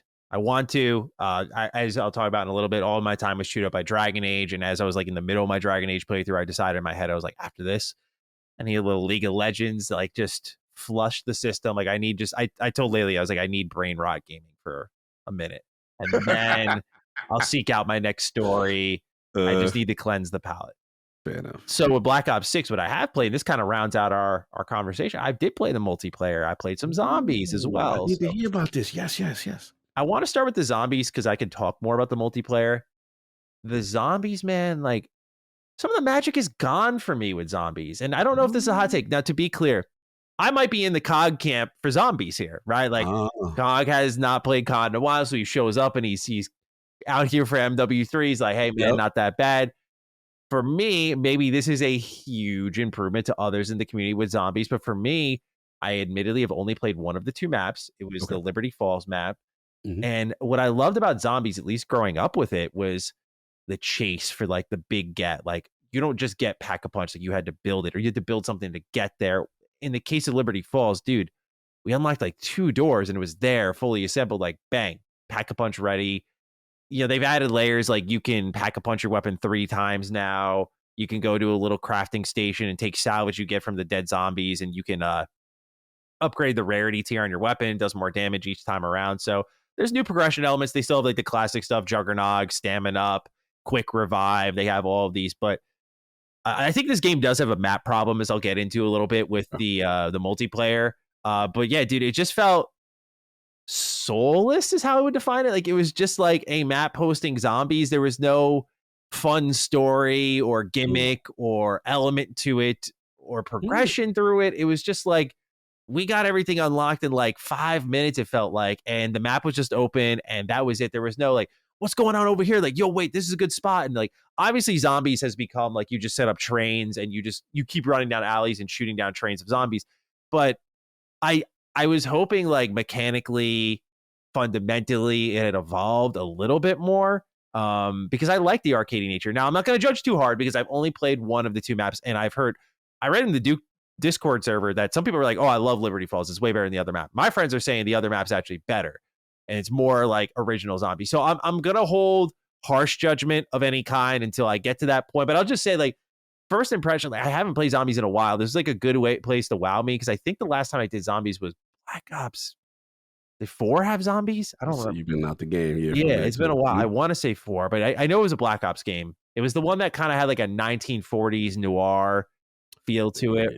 I think that was a Black Ops game. I don't know. Someone will let me know, though. Please let me know, because that's how long it's been. I don't even really remember. But my fondest zombies memories, like many, lie with World at War and Black Ops 1 and 2, man. Like, especially Dare Rees was like a pinnacle DLC with the introduction of the Pack-a-Punch and everything. Like, what a great map. And dude, they even have, at least on this map, like, you don't even repair the boards on the fucking windows to, like, patch them in. Again, this is like an upgrade or something? I missed it, so I gotta play around more and learn more. So I don't want to be too definitive. But in my experience, when I was playing, I was like, dude, I don't even repair the boards on the windows. Like, I can't even slow them down. Like, I just felt like it lacked heart. It really did. That was a bummer for sure. The multiplayer, though, I gotta say, man, feeling really good. Omnidirectional movement system is crazy. Works so well, man. Sprinting in all directions, diving in all directions. This game's movement system is just on a crack, dude. It's crazy how fast everyone goes. But there is problems, man. There are problems with the spawns for sure. Oh, they spawn trapping and trapping. Like, I was on the positive end of these spawns, might I add, right? I'm not getting, so just to be clear, I wasn't salty. I wasn't getting joked. I was on the positive end of like really, oh, I just died after a kill streak. I already had a good record and I've dropped behind everyone on their team and they're all on the hard point looking that way. And because I died, I'm coming in from behind them, wipe them all out. That happened a lot, dude. And then I'm like, wow, I spawned right behind them. You notice you're benefiting from it. And then they start killing you.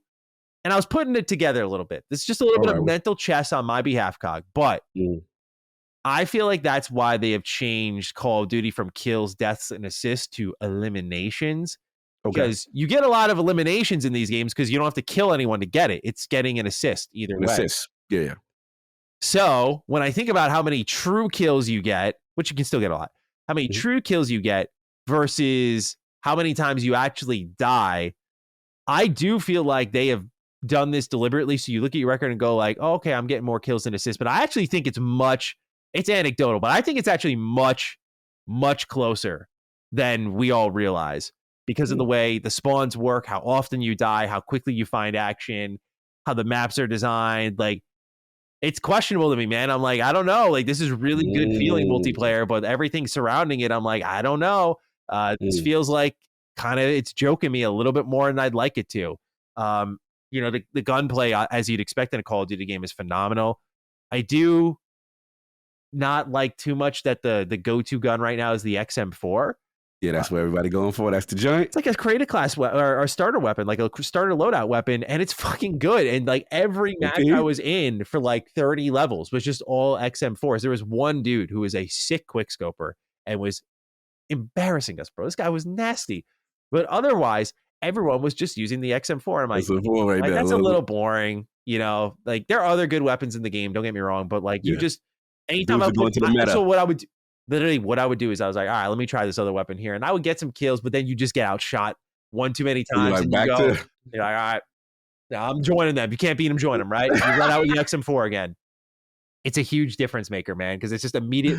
There's no fun when the experimentation is gone. At least in most Call of Duties I play, like I get to level 20 and I'm like, okay, like I think I found something here. I've got to level 30. Okay, I think I found something here. The experimentation continues. But in this game, I feel like first loadout, it's like, here's the XM4. Let it up, bro. Have fun. And so, yeah, man, like I'm not trying to crank on the game too hard, but I do have some problems with the maps. I've always been, because I come from a competitive Call of Duty background way before this, bro. Like I am super critical of map design. And like that's why like some people go crazy when I say like I didn't like Infinite Warfare or Advanced Warfare. I'm like, that movement system broke the fundamentals of like Call of Duty map design, and I thought it was awful because of it. Whereas something like this, it's just like bad spawn. So I think where this game will work best is search and destroy, which happens to be my favorite mode. And when my friends and I fired that up, that was pretty good. That was a really good time. Yeah, my friend Sin loves search and destroy. Yeah, it's just high stakes. You gotta love that sort of stuff. But you know, also like the bold plays, the clutch moments, like that's where it all lies. Search and destroy is phenomenal. But getting my whistle wet in Call of Duty was found in Hardpoint, and yeah, it was really good. Like it was fun to play, but it's just the maps I don't think are very good. Like it's to me, it's so interesting because everyone in Call of Duty always goes 3 lanes, bro. That's it, 3 lanes, bro. That's all I hear from COD players. 3 lanes, bro. And I feel like these maps sometimes are like, let's have 4th and 5th lane. Let's run like a thing underground, and they get too in the weeds. It's too much. Is this too much for you?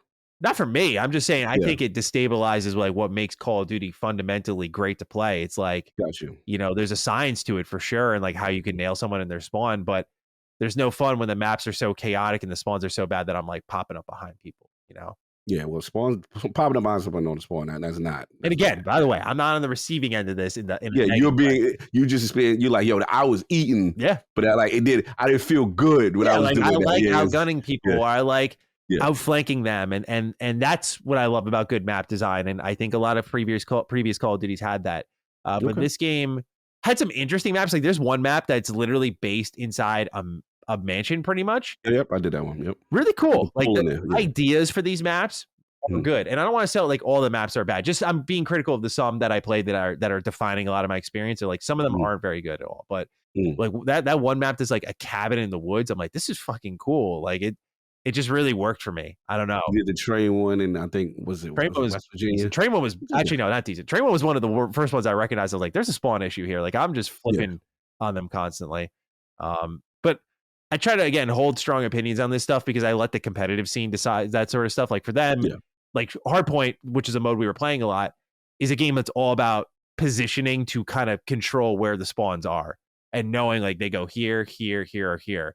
And if that works for that group of people, then I don't have much of an argument. I'm a casual. So yeah, no, I feel that. I did hear about the maps though. I did hear similar echoing your statements on like there's like maybe 3-4 maps that people like, but they didn't like the rest of them, and they were going to lean more on like some of the stuff that they know is coming as far as adding, you know, to the content. Yeah, 100%. So yeah, Black Ops 6 is like I'm really enjoying it. I think my opinion will improve a lot when I get to that campaign. I'm very excited to play it because I know here's the thing, bro. It's Raven Software. I knew this was good when they announced everything with the Black Ops Direct and they showed the campaign. They were like, yeah, it's by Raven Software. I said it's going to be amazing. It's going to be. They don't miss. They don't. They have one of the longest standing like records of delivering absolute gasoline in this industry, and no one recognizes it because a lot of times they're throwing the Call of Duty campaigns. But for me, like Black Ops Cold War was amazing. That was by them. This one is also by them, and I'm sure I have no doubt in my mind I'm gonna love it. I can't wait because like when you play it, woo, I can't wait. With it, dude. Like, come on. That's stuff to talk about, bro. They did that. All right, Cog. Well, that's enough on Black Ops 6. Yeah, you playing Metaphor. The story continues, man. I'm deeper and deeper, and again, I'm trying my best because I know you're going to play, and I'm trying to just not go there, but protect. Yeah, I gotta protect you because this is your baby. You know what I'm saying? Kind of thing. I appreciate the restraint. I know it's tough. Yeah, I trust me. Realm of the Dukes. I know I want to go way deeper as far as detail and plots, and it's just I will just say that on a grand scheme, the chess pieces are starting to emerge, and now I'm like, okay, where are we going with this? Because there's a lot of potential. And I will say, the Luis character is getting very interesting. I have a lot of confidence in his character. I don't know. I just get the feeling he's the knife behind the back. Like there's something else, man. I can't wait. I'm so excited. It's getting very, and I will say his cronies, he has some cronies that are also extremely well voice acted.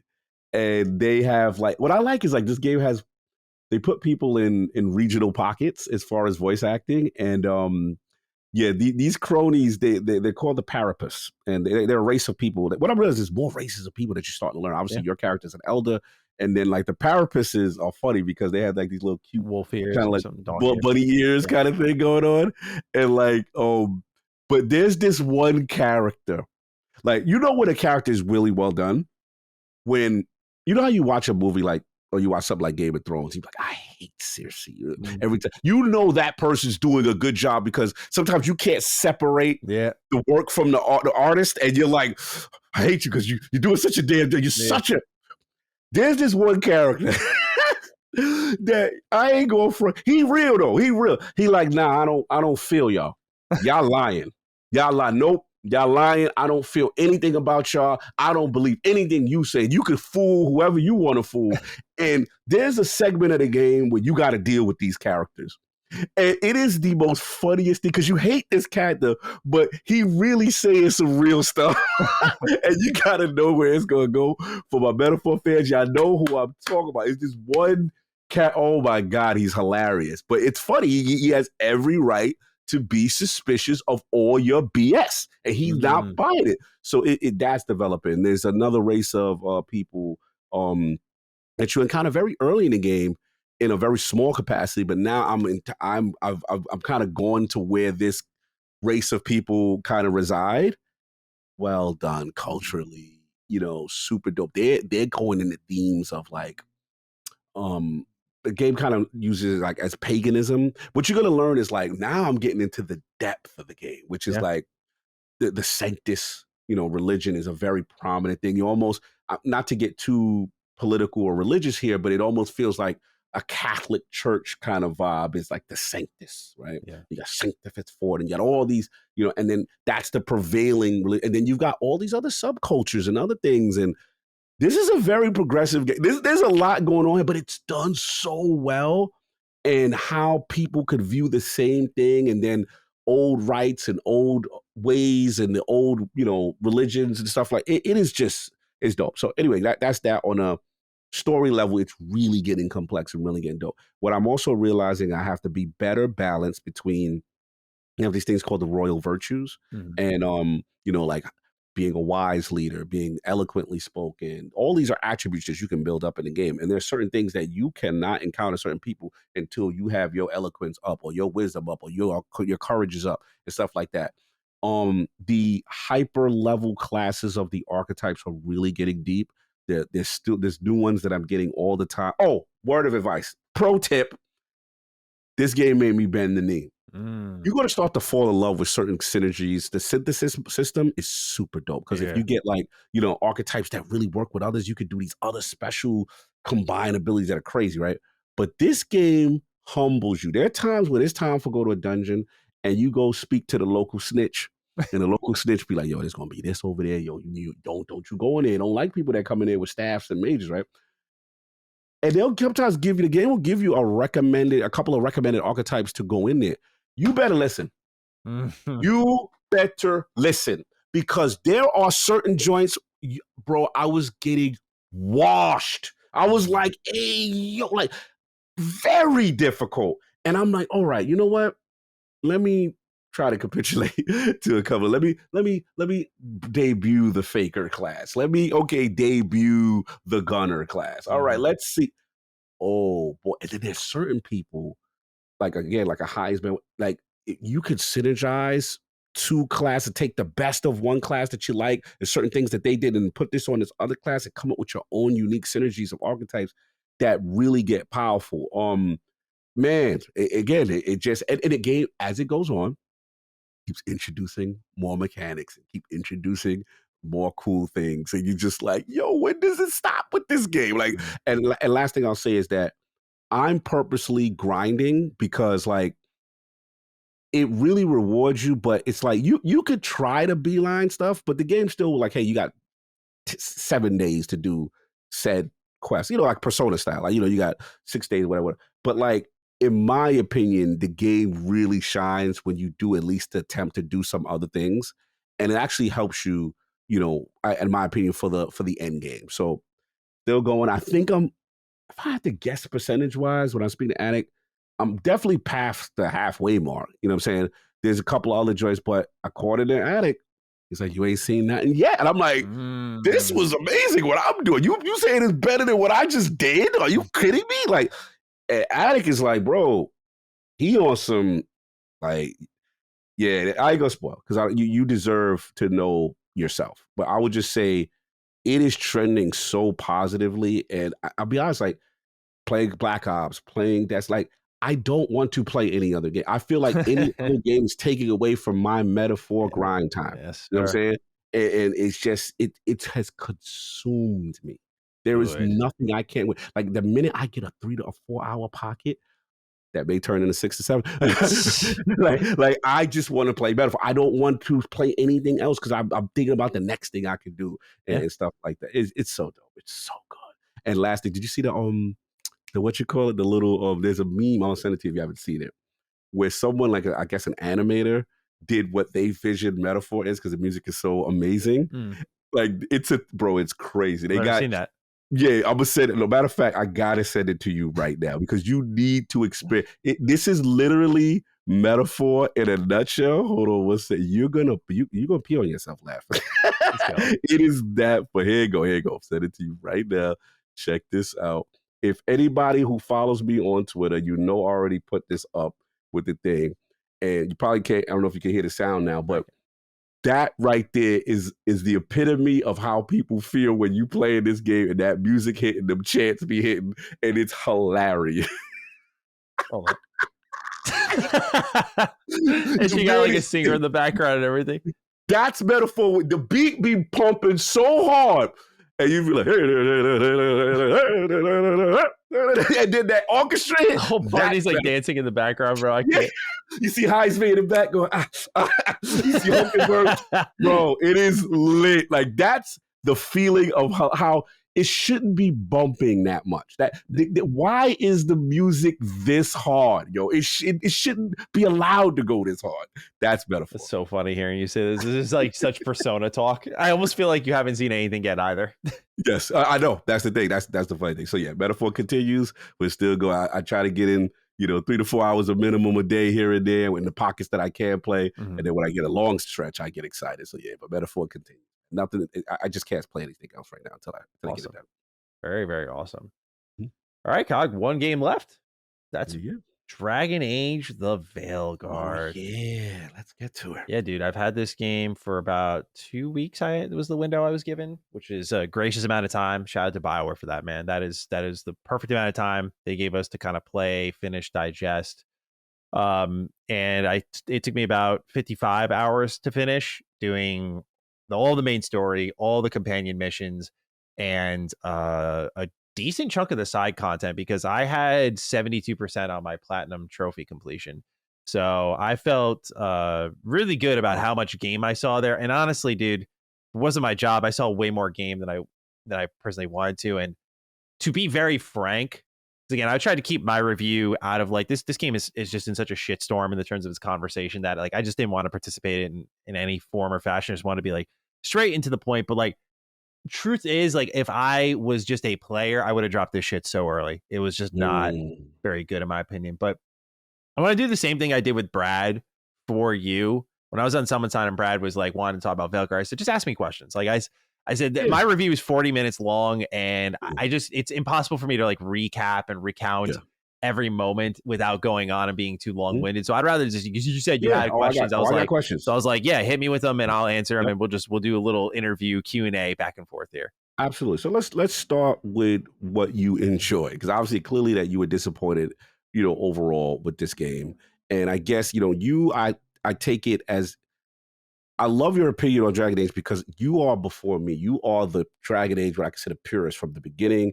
I'm the late guy. I'm Inquisition. Hey guys, who new to the party? What's going on? You know what I'm saying? Kind of thing. So my question is, the first thing is like, what did they do well, if anything? Because the vibe I got is you really don't like this game. So what is there any saving grace? Is it the combat? Is it anything that makes you go, all right, this was a good attempt? Like, wow, he got it. Oh, he get the side. I'm genuinely thinking, because I'm trying to like, if you ask me like, Maddie, your take versus, okay, Maddie, like your opinion is removed from this, what would people like about it? I mean, it's two different answers. Because for me, I'm just like, no, I think you're just, time is way better spent elsewhere. And I don't think from gameplay to writing and storytelling, the game really offers you a lot. And I even said that in my review for like hardcore Dragon Age fans. I'm like, this is a really tough recommendation even for y'all. Like finale, that's what I say. The finale is great. That's what I was about to say. Okay, finale is really good. Because that's what I heard. That was the conflicting thing, and I'm sorry to interrupt you on the question I just asked you. You're good. But the consensus on the streets of the people who like it, they like, yo, this is what the talk was. I was blown away. They were like, Act 3 is the greatest thing BioWare has ever done. No. They are okay. And they're like, I'm gonna stop that right there. No. Okay, so now you stop me. Reel me in to that side. We're talking like BioWare finales. Mass Effect 2 is still fucking king. Are you kidding me? I think Mass Effect 3 is better. I think Mass Effect 1's better.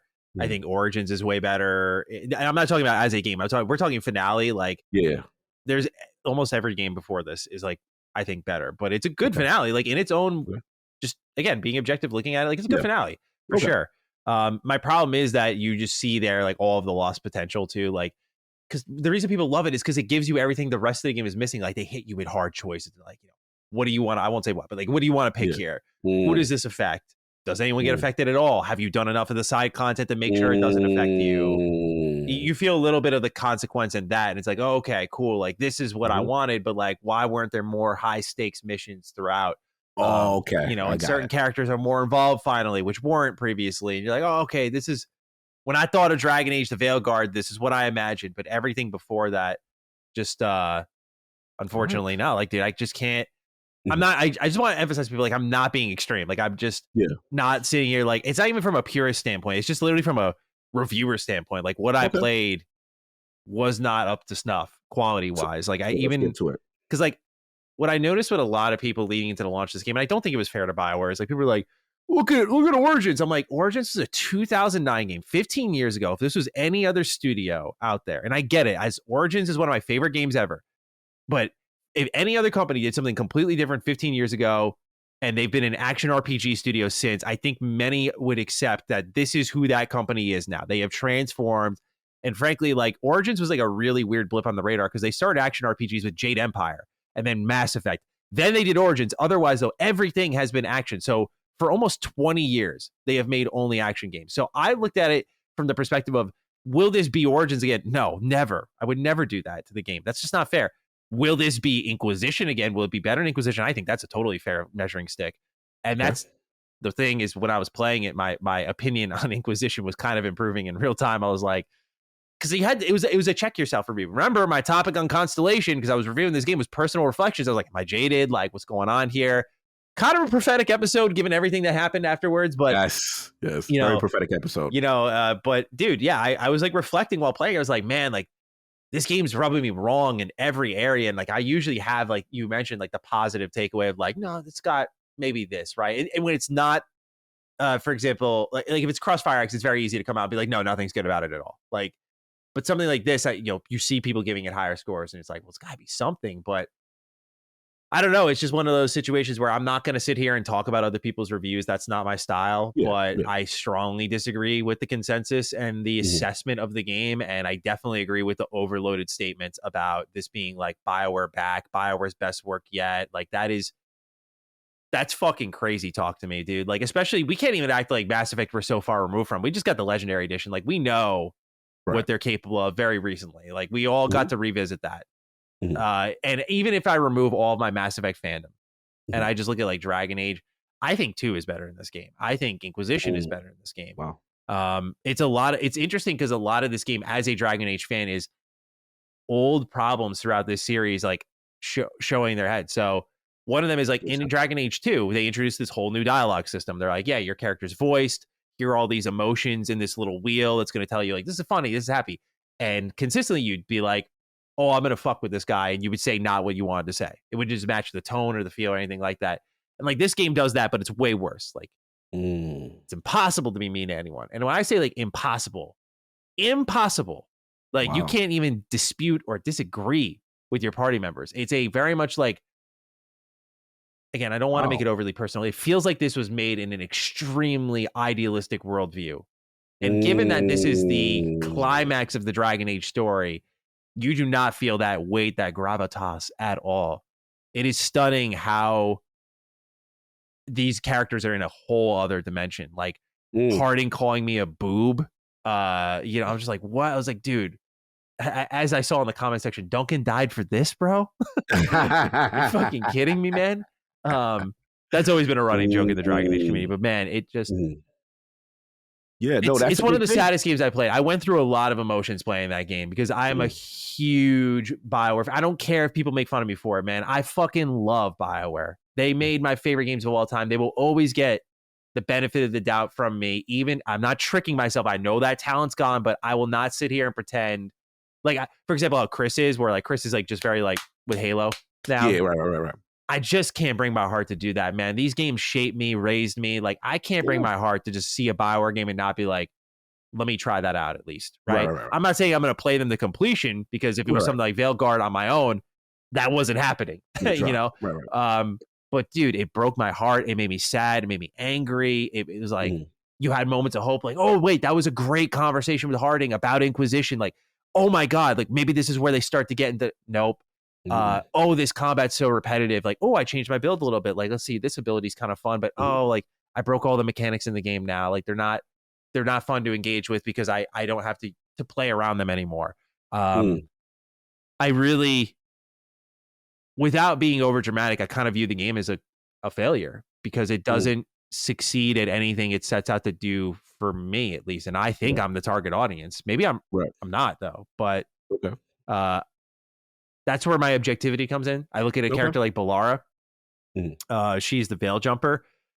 And she's a great spirit. Like, she's got a decent story attached to her. But bro, like, as I said earlier, when she's talking and the music that's playing is like, like, it's very uppity. And I know it's been used to slander the game, and I don't want to legitimize that, but it is very Disney Pixar, bro. I'm sorry. It really is. And I gave them the benefit of the doubt the whole marketing cycle and only said that when I played the game. But it is very Disney Pixar, like the music, the tone. And I showed these clips in my review. I was like, look, man, just like seeing is believing at this point. There's just certain clips that you'll see are across the spectrum. It's not like, oh, I've cherry picked 3 that just felt off. Like, this is a big problem because it consistently rears its head. And I really do wish I lived in this world where I was walking out, it's like 9 out of 10.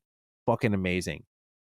Or 10 out of 10, BioWare's back, dude. Obviously, no one wanted to say that more than me, dude. Especially after my preview for Dragon Age of Veilguard. I got harassed endlessly for that by so many different communities. It was terrible, dude. Nothing would have made me happier than to stand up and be like, fuck you. It was actually really good. To sit there and almost like co-sign it was a horrible feeling, dude. I was like, man, but I'm going to be honest.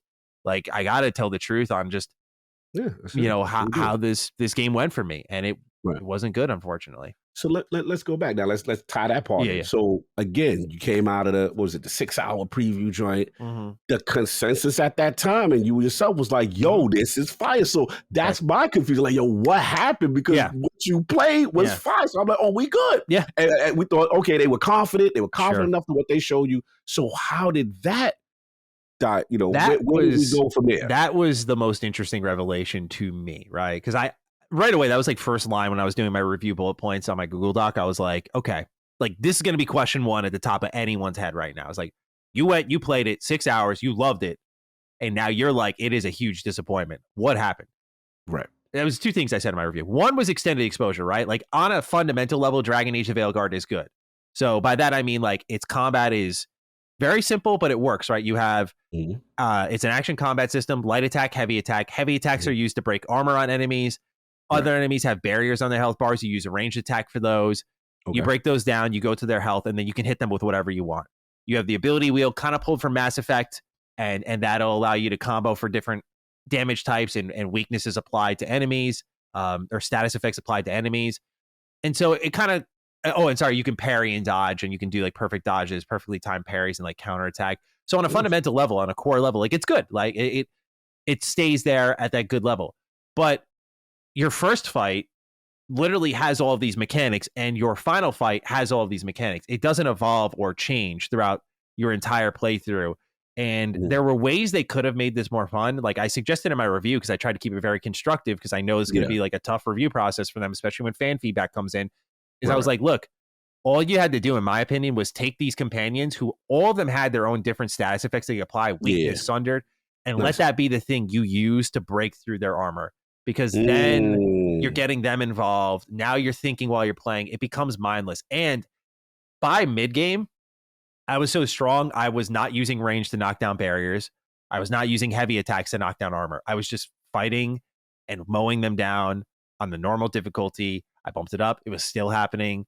It was not, It was okay. I got you. So that was step one, right? Is extended exposure to a bad thing that I didn't know was a bad thing at first. Because the idea is like, oh, this is going to change and evolve, and they're going to have mechanics. Sometimes they'll have enemies with like red lyrium barriers around them, but they use this. There's only two puzzle types in the game: red lyrium crystals. You just shoot the crystals with a ranged weapon, or you shoot these blight boils, and that's it. And they just use those two. Sometimes they're covering things, and it's not engaging. And so its lack of evolution hurts it very much long term. That's the gameplay front. As for what happened in the preview, like, okay, well, you still played something and you liked it and you had confidence with the story and the tone. What changed? Number one, game is way bigger than I expected.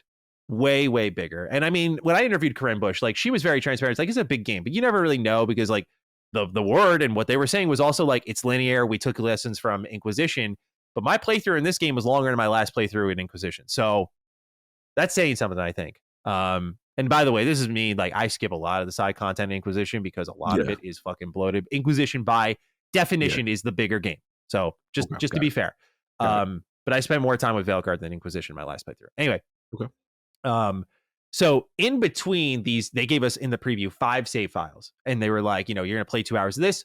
We're going to hop you a little bit further. And all of this was in what they called Act 1, right? It was defined as Act 1. And this wasn't like a little secret slid around. This is what they were saying publicly. Like, we're giving you access to the first act of the game, which is common, right? Like, when you do a preview, they're like, we're not going to show you the spoiler filled section. We just want you to get a feel, get a taste, right? Off of the course. So this one was big in that they were like, we're letting you play 6 hours. I was like, holy shit, man. They must feel really good about this.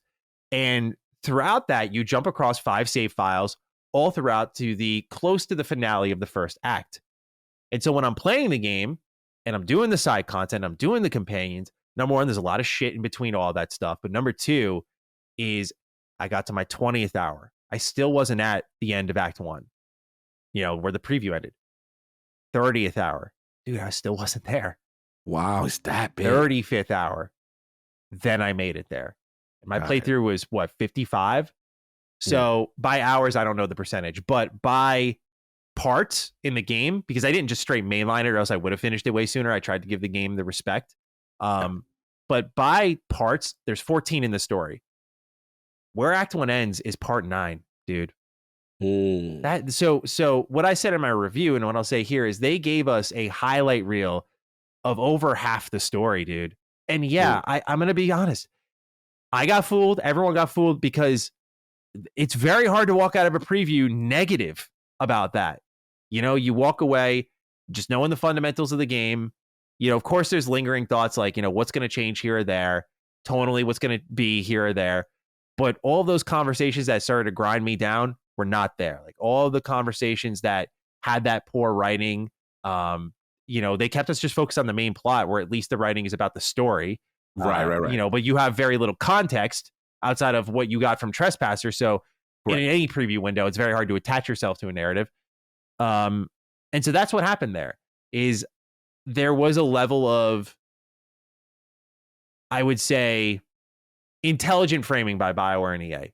They were very, let's be real, you know, if they were smart. They were smart in how they framed it. Basically, like taking the best parts, but then taking the best parts and then calling it Act 1, because then I walked away with the feeling of like, what's Acts 2 and 3 going to be like? Act 2 was the worst. Act 2 was horribly paced. You know, because you get to a point and they tell you very quickly, they're like, this starts the finale of the game. I'm like, oh shit, okay. They're like, before you do the finale, you might want to finish everyone's companions quest. And you just go through a torrid stretch of back and forth for like 15 hours almost of just like companion mission constantly. And then when you're good and you got all those boxes checked, now it's like, okay, I'm going to go do the finale. It's like 5 hours long. But that hopefully makes sense to people. No, that makes sense. It's not an excuse, but it's just to say like that's what happened, which was I think it was framed really well. And the lesson I take from that with that preview is just, okay, now I can't just hear Act 1 and assume this is the first frame of the game. How far reaching is Act 1? How deep into the game truly is Act 1? And that's going to be a tough answer to extract because for some developers, like, well, that's spoiler territory. And so I'm going to try to do my best, but that was a disappointing revelation for me. It didn't affect my final score. I made that clear in my review. I was like, look, it's a business and they're trying to get good stuff out of us always. Yeah. That's the goal with these previews. And I've said before, I've never walked out of a preview being like, that fucking sucked. Like, there was only like, actually there was one time I'll say that, but it's exceedingly rare because you're putting your best foot forward. You're in a snapshot window. And this was a highlight reel of the best parts of most of the game. The fact that they showed this deep, like, I'll just say when they showed the late game gameplay and people were like, wow, they spoiled something huge there. And BioWare was like, no, like we didn't, like you have much more. So it was like, they did spoil something pretty significant there. I thought so. I think what I learned there, I was like, desperation kind of clawed its way into their marketing campaign of like, we need to win people back and to swing the masses in our favor. And so that was my deduction of it, but I really tried to keep my head out of that because I knew that could feel personal. Like, man, they kind of fucking wronged me, or I feel wronged. It may have not been deliberate. Not everyone who I interact with was personally responsible for that. So I'm just like, let me put it out ahead. But it's an important clarification to make. But that's a good question. I'm glad you asked it. No, that's good. I gave me a lot of clarity on that. I mean, now I guess the thing comes down to, let's get to that elephant in the room, right? Which is a lot of people are concerned, about what's the term, super woke or, all the stuff, what kids say. So my thing is, this is what I will say, and then I want you to answer, as a person who played Inquisition, as a person who remember you playing with the Canary race and playing with a character like Iron Bull, who out the gate, was always, I guess what you call considered asexual, whatever. And I believe even Inquisition had the character Dorian, and Dorian was like the openly gay character and stuff like that. And I felt, it's just my opinion, when I played Inquisition, I thought they handled romance in the best way, and just done just so excellently and well written. And I never really good. Not gonna lie, like I never felt it was forced. So that's my perspective. Again, coming in from Inquisition, now we get here. I've seen some images and screenshots of things where people are not happy, right? So my question to you is about the handling of that. How was that displayed to you in Veilguard? Yeah, dude. It's a really good question because it's one of those times it necessitated from me for my review. I usually, I think games are much more politically and socially inspired than people realize. There aren't, so of course it's going to come from that sort of stuff. And I think there's a very delicate way to handle it because it's a delicate subject matter, and we're in a highly sensitive society. It's very clear of that, and there's a lot of people fighting against it. What I said in my review with a particular character was, and I'm only not naming them just because I don't want to, in case anyone wants to play it still, which I understand and respect. Like I have friends who still want to play it despite me not liking it. I'm like, okay, like I'm going to play it despite you not liking it. So I don't want characters or anything. It's going to be after metaphor, but So what I'll say is I think the best characters in gaming, I use Parvati as an example. This is an asexual character, and her whole crux was not being asexual, just put it simply. Like she had many dimensions to her character. She had charm. She was well written, of course. Like there was a lot going for her beyond her asexuality. With this particular character, this element about them was their everything, frankly. And I see what BioWare was trying to do. And just like Parvati resonated with a group of asexual gamers and then bridged the app for people like me who are not asexual, but are like, this character is so charming. I love her. I want the best for her. It won my care over because it wasn't just that. which I can't connect with. It was many things I could connect with, in fact. But obviously it's going to be special for a particular group of people. Same thing with this other character, but I think the way in which they handled it was not in a way that's going to attempt to open people's minds. It's, I would define as a little stubborn, a little too brash. And by brash, I mean not trying to promote open-minded thinking like, hey, we get how you feel, and here's how you should look at it. Because what I said was lived experiences define the best script writers. You go through something, and that powers your creative energy. You're like, that was tough. I went through this thing, whether it be an identity issue, sexuality, whatever it may be. I went through this, and I want to now put this into art and have people feel seen in a unique way. Like, to give a more simple general example, like Inside Out 2, I felt very seen watching that movie. The way they just captured the little things of anxiety, not just as a character, but the emotions that Riley was experiencing and how she was reacting. I felt it just was so powerful. And that was because people who have dealt with anxiety interface directly with this movie, right? So it was a powerful piece of work for me. I felt seen. And for people who don't deal with anxiety, I think they got a good representation of what that is. So with this character, I think for me, I'm already open-minded to this stuff. And I think for those who are closed off to it, they didn't do a good job at telling a story that's going to convince them to open their minds. And instead, I worry that it's going to, in fact, reinforce how they feel. And I feel like these characters need to be constructively critiqued. I know there's a lot of mudslingings involved with them, but it has to be constructively critiqued because, you know, I think these characters are important to happen. Like, I think, number one, I do think representation in storytelling is important. And I'm sorry if people hate that, but I do think it's really important for people to feel seen. But the reality is that when those people feel seen, it's not at the cost of the millions of other gamers, and that this is also a person. That's the point of character development. Like, they're not just defined by one thing, which is what I feel a lot of this character was. Like, every even offshoot conversation kind of circled around this stuff. And I get the vision, like they're going through this journey and they're finding themselves. And I'm like, okay, I see what you're trying to do. I just think there was a better way of doing it. And so I think, unfortunately, some people are going to feel justified. And it hurts to see, because I know what they were trying to do. And they were definitely heavy-handed in it. Like, they were not, and props to their bravery, dude. Like, they were not shy. They drop terms, they go in. They were like, we're going for it. And I can respect that sort of like, hey, we're going to tell our story. I just think there was a better story to tell about this character that made them more well-rounded. And so, yeah, they don't hesitate, though. They don't hesitate. And if you are, I will just warn people, if you are very against that sort of heavy-handed social, political stuff, I mean, it is in this game, man. It is in this game, and it will bother you if that is something you feel strongly against, for sure. Okay. So again, just for clarity, like you said, you gave an example like Bavardi, from Outer Worlds, and the way that you felt like it was a component of the character, but you learned, everything else about the journey of the character and stuff like that. Whereas this, you feel not that you're upset that the character exists. Yeah, not at all. Yeah, just to be doubly clear. Yeah. I said it in my review, but yeah, just to be doubly clear. No, it's like, I use Gone Home as an example. I was a teenager when I played Gone Home. Gone Home was a really important game for me to open my mind. Like, I wasn't closed off to this stuff, but to see the world through a different view and be like, this shit matters. Like, that was an important story for me to experience.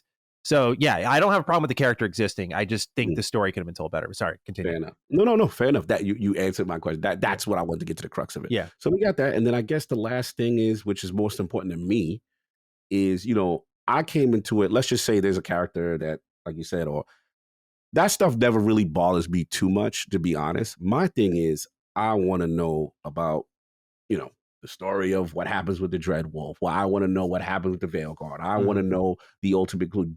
Does it tell that dope tale? Because my personality is, the other stuff may subtract a point here and there, but if you tell an ultimately dope story and I feel satisfied by conclusion, then that wipes away everything else. Did you not feel that the story itself concluded well? I think, if we're talking finale as in concluded well, I just told. I get told a good story. Overarching story is my question. No, I think the ending was just good. Okay.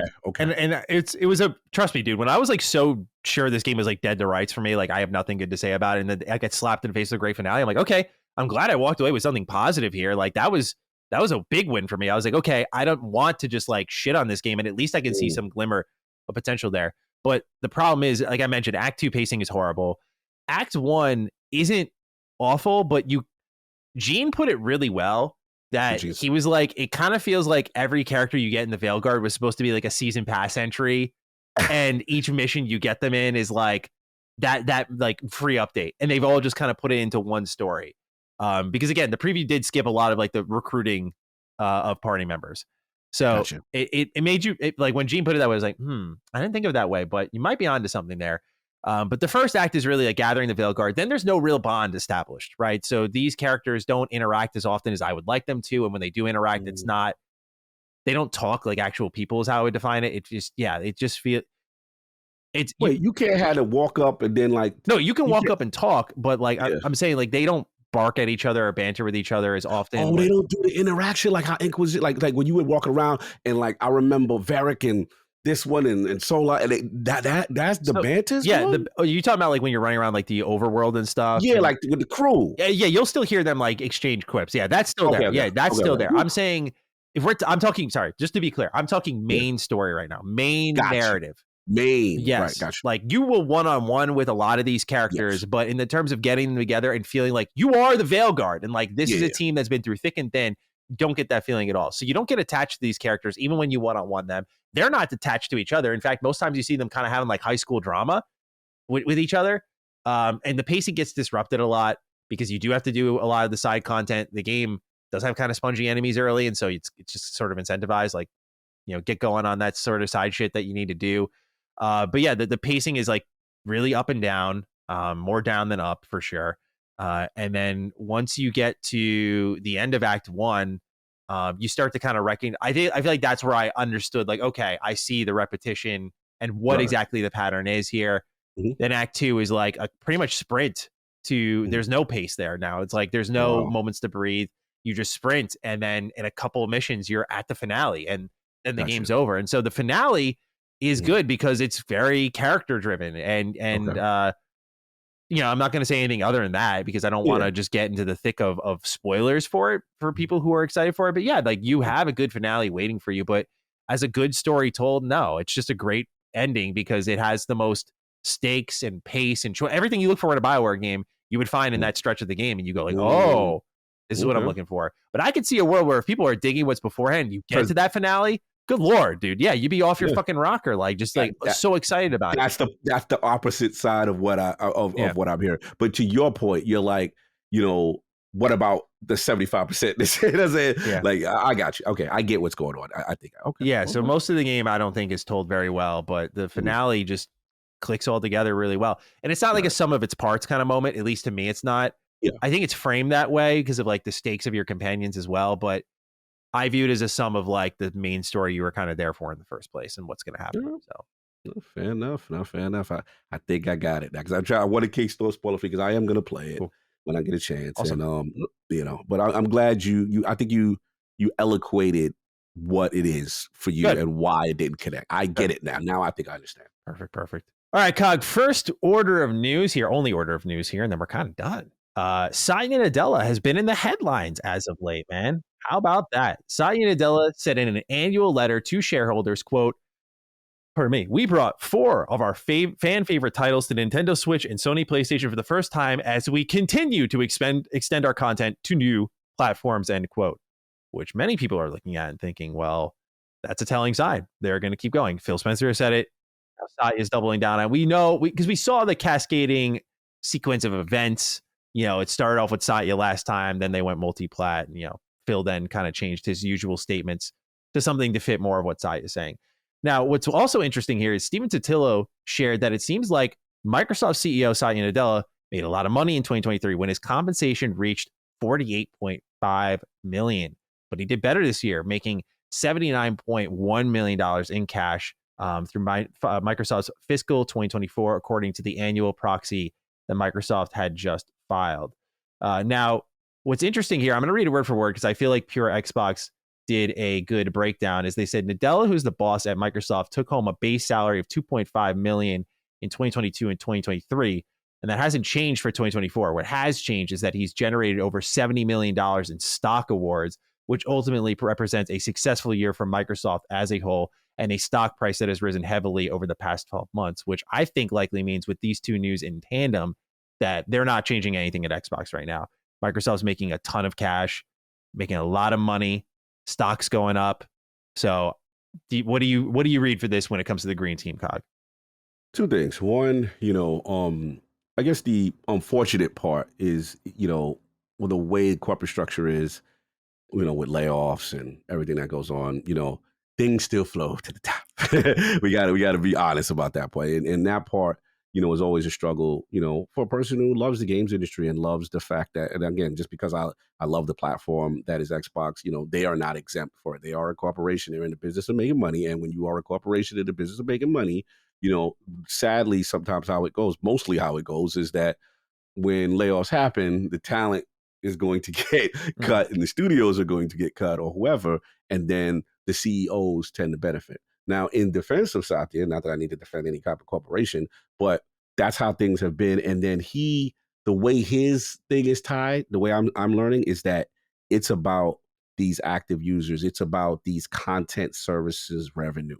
That seems to be what's going up. Thus, he is being lucratively benefited for that. So what I think is interesting in this whole thing is that, for years in the console business, we have been programmed hardware, right? And for them, you see it is different. His bonus, his trajectory is tied to that.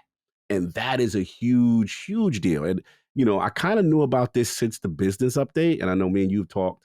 And I was just like, wow, because, I understood the legit fear for people like, yo, are they getting out of the console hardware business? Are they going to be a next Xbox?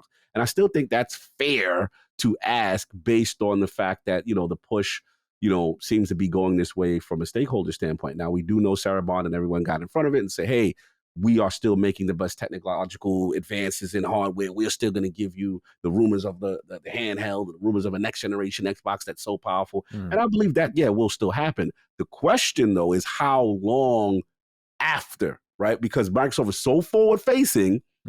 If they see the industry is going one way and they want to predict, they may, cut things off after that. Who knows? Some people say no, Cog, there will always be an entry point. They always need to, and there's validity to that too. We cannot predict the future. The only thing I want to get across with this is that it is very clear that content services revenue, active users is the metric that Satya is being judged by and being rewarded for. So the fact that it is tied to the money does prove that is the mission statement in a way to me. That's how I internalize the stuff. So it's just very interesting to hear that part. But what do you get from all the stuff?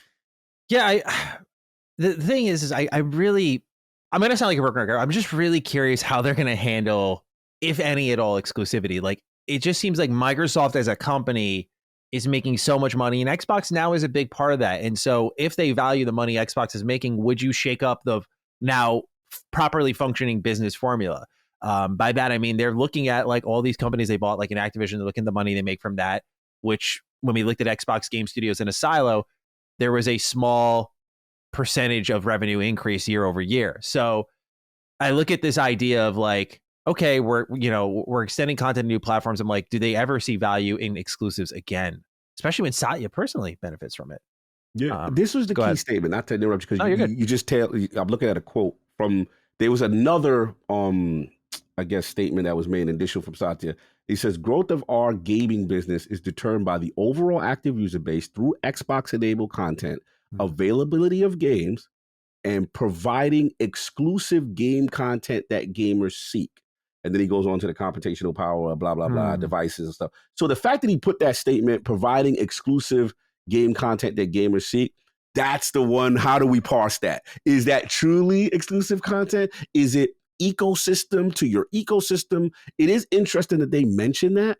And that's the question that everyone's gonna kind of follow. Like, how important is it? Is it a mix? And what's frustrating about it is that because they're not cut and dry and fully transparent with what that is, like what for going, what, like, you don't know. And I'll be honest with you, I still think they figured it out. I still think they truly Yeah, I don't think they truly know, because this is the most you can make. This is the most mixed messaging as far as exclusivity that I've ever seen. Like, I have to give them the smoke for that. Like, what the hell is it? Is it just because there's a part of them that doesn't want to say, and when you don't want to say, part of me, you don't know yourself. You still, or you know, there's a benefit that lies in there if you can pull it off well, right? So without disrupting, I think that's why they're trying to accelerate cloud gaming, because then you have access to the Xbox One base for all your games. You have access to, obviously, the series consoles, PC, whatever devices are out there. And if people can buy and download your games, the handheld, maybe one day, access your games on all these different platforms. I mean, you're looking at, we just talked about Dragon Age earlier. We don't know the sales numbers, but the fact that it's at number 2 on Steam is like a really good sign for them. Like, PC sales are huge. And we're seeing how companies are benefiting from just being available on platforms. I think a stat came out for Capcom that more than half their game sales in this year, which is like a record year for them, was on PC. So I think Microsoft is targeting like game availability and platforms, but exclusive content within that ecosystem. It's like, how do you do both of these at once? It doesn't really make sense to me. Especially we haven't. And that's why it's so fascinating to talk about. But when I see Satya and I see Microsoft making money, I think you and I disagree on this. Is like, I think there's a state pat. It's like, this is a business and you have the obligations to shareholders, and like, you're not going to rock that boat. You already rocked the boat to get it to the point, not just it's solely on Xbox, but to get it to the point of like, now we're making money here, right? So why change that again? But the factor that we got to consider, highlighted the episode, right? Black Ops 6. What's the Black Ops 6 effect? This is a damn good Call of Duty, people are saying, right? It's obviously going to sell well, but like, what is the Black Ops 6 effect on the ecosystem? How many subscribers on Game Pass do they retain? Obviously, they're going to make a lot of money on sales. We know that already. But the Game Pass subs, the bump there. How many people in the Xbox ecosystem are going to buy Call of Duty? That's the other thing. And I guess we'll be able to tell that by the numbers we actually get from PlayStation. And we'll try to do a little mental math with it, round some numbers. But this is a really interesting time to be thinking about Xbox's future, because this is the moment. I don't think people realize how important this moment is right now. This is why they bought Activision Blizzard. They were able to reap the benefits of Modern Warfare 3, but this is like zeitgeist-wise, optics-wise, probably booking for the whole year-wise. Like, this is the moment. And obviously, we know with the kind of wavering faith from some in Game Pass of like, before all this, remember, they changed the pricing, they changed the tier offering, all that stuff. So when you take a look at that, you got to wonder, like, do you change anything at all? And does Call of Duty rise you to a new level where you can afford to make these changes, right? Because let's go back, COG. It feels like it was a millennia ago. But like, let's go back to when we were thinking about, Xbox is going to buy Activision. If they get them, what happens, right? And one of the things we thought of was with your King money and with your Call of Duty money, you could fund some really interesting, smaller scale projects that are exclusive to your ecosystem. Now, maybe wishful thinking, but still, you got to wonder about if that possibility opens itself up again. I don't want to fool myself, though. Yeah. I'm kind of playing devil's advocate for myself. The real stance I have is, of course, I believe personally that, they're going to stay the same. But you think, is the Call of Duty effect, COG, is that going to kind of move in and change things? Look, I'm not fooling myself either, man. Like, you going to keep pumping out these Call of Duties, bro. You're going to keep pumping them out, and you're going to get these everywhere. You're going to get these on the cloud. You're going to you looking at these Steam numbers. You're going to look at also how many, you're going to look at the composition of the Game Pass subscriber increase. Is it an increase of existing Xbox console owners that now switch over or upgrade from the core to the ultimate or wherever it is? How many new Game Pass subscribers do you actually get as a result of this? And then the last thing that we also forget too is the elephant in the room. People forget the Nintendo Switch effect. Right? That is coming. That is on what I consider the back end money, right? Because they're getting this. They signed a 2 and 10 year deal. They're getting Call of Duty. They have a comparable machine, right? That, because we see that this one, I believe this Call of Duty is still on past gen, right? It's still, because they never cut off. It's Black Ops 6. Let's check if Black Ops 6 is still. Why am I under the impression that I feel like they did not cut off? I'm checking right now. Is there a PS4 on the Xbox website? Is available now on PC, Xbox Series X and S. Okay, so maybe I'm wrong. Call of Duty Black Ops 6 cross-gen bundle. Yeah, they get rid of that Xbox One. Yeah, I remember, because I forget about the old heads, but they still out there. They're still getting it. So once I saw that. Yeah, look at They're that. maximizing active users, and they're gonna maximize the Switch 2, which is basically the comparable version of that, a little better than a PS4, maybe right there on a PS4, Xbox One era to get that. That's gonna be interesting. So yeah, you said it best. This is the biggest bet, the biggest inflection point in Xbox gaming history, in the sense that whatever happens with this data is going to chart where they go. Because if this is a success, then yes, they could justify keeping the service, doing what they got to do. If it is not, how long does this remain in the service from future iterations of Call of Duty? And what I mean, say this is going to stay there, in my opinion. But let's say the next Call of Duty, if this doesn't go to the way they want, how long do they stay in this pocket? Do they abort mission, right? Because this is where we kind of built to. So we're going to learn a lot from this whole bet that they did. I love stuff like that. This is very interesting to me to track this kind of data and what's actually happening with this effect. So, but I will give credit now. I will say, marketing wise, I am seeing things. I am seeing things on a scale that I have never seen. I have to admit, I saw them on Club Shay Shay. I saw them on ESPN. I saw them, billboards. I'm seeing things now. I mean, not everything is Game Pass, but I saw a billboard with PC. I was like, okay, I'm seeing some things, what I'm saying, kind of thing. But yeah, it's very interesting, man. This is a fun time just to chart this whole stuff. Yeah, so we'll see. I mean, like we mentioned, weeks leading into this show, the weeks following Call of Duty's launch will be very interesting to track and just see how it affects and moves the business. And I think we'll have a strong idea at the top of next year. That seems to be when Xbox kind of puts new plans into motion. Yeah. But I'm very keen to learn more. Yeah, absolutely. So with that, Cog, we have a pseudo Game Pass pick of the week, I suppose. We are wrapping up the show a little bit earlier than we usually do. God, you got some business to take care of. So, ladies and gentlemen, Game Pass pick of the week. We got to give it back to Black Ops 6. Just theme of the whole episode, right? Like this is what it's here for, right? Like we, make that purchase worth it. Be part of the demographic that destabilizes the gold mine known as Call of Duty. See how things go. We'd love to know. See, we got to help the replacer out right now. Yeah. I'm just joking, but no, I agree.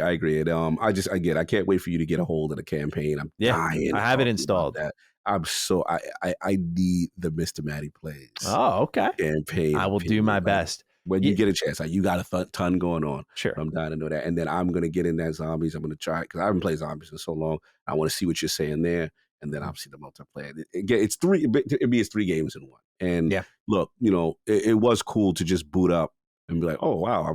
You see the Game Pass logo pop when I'm playing it. I'm like, wow, okay. The rewards logo saying that. It was very like, we're here now. So I do think it's a solid entry. Is it perfect? Probably not. But for the consensus overall, I'm seeing a lot of positive things, being said about it overall. So and it's interesting because it's all kind of driven by the campaign, which which really is cool.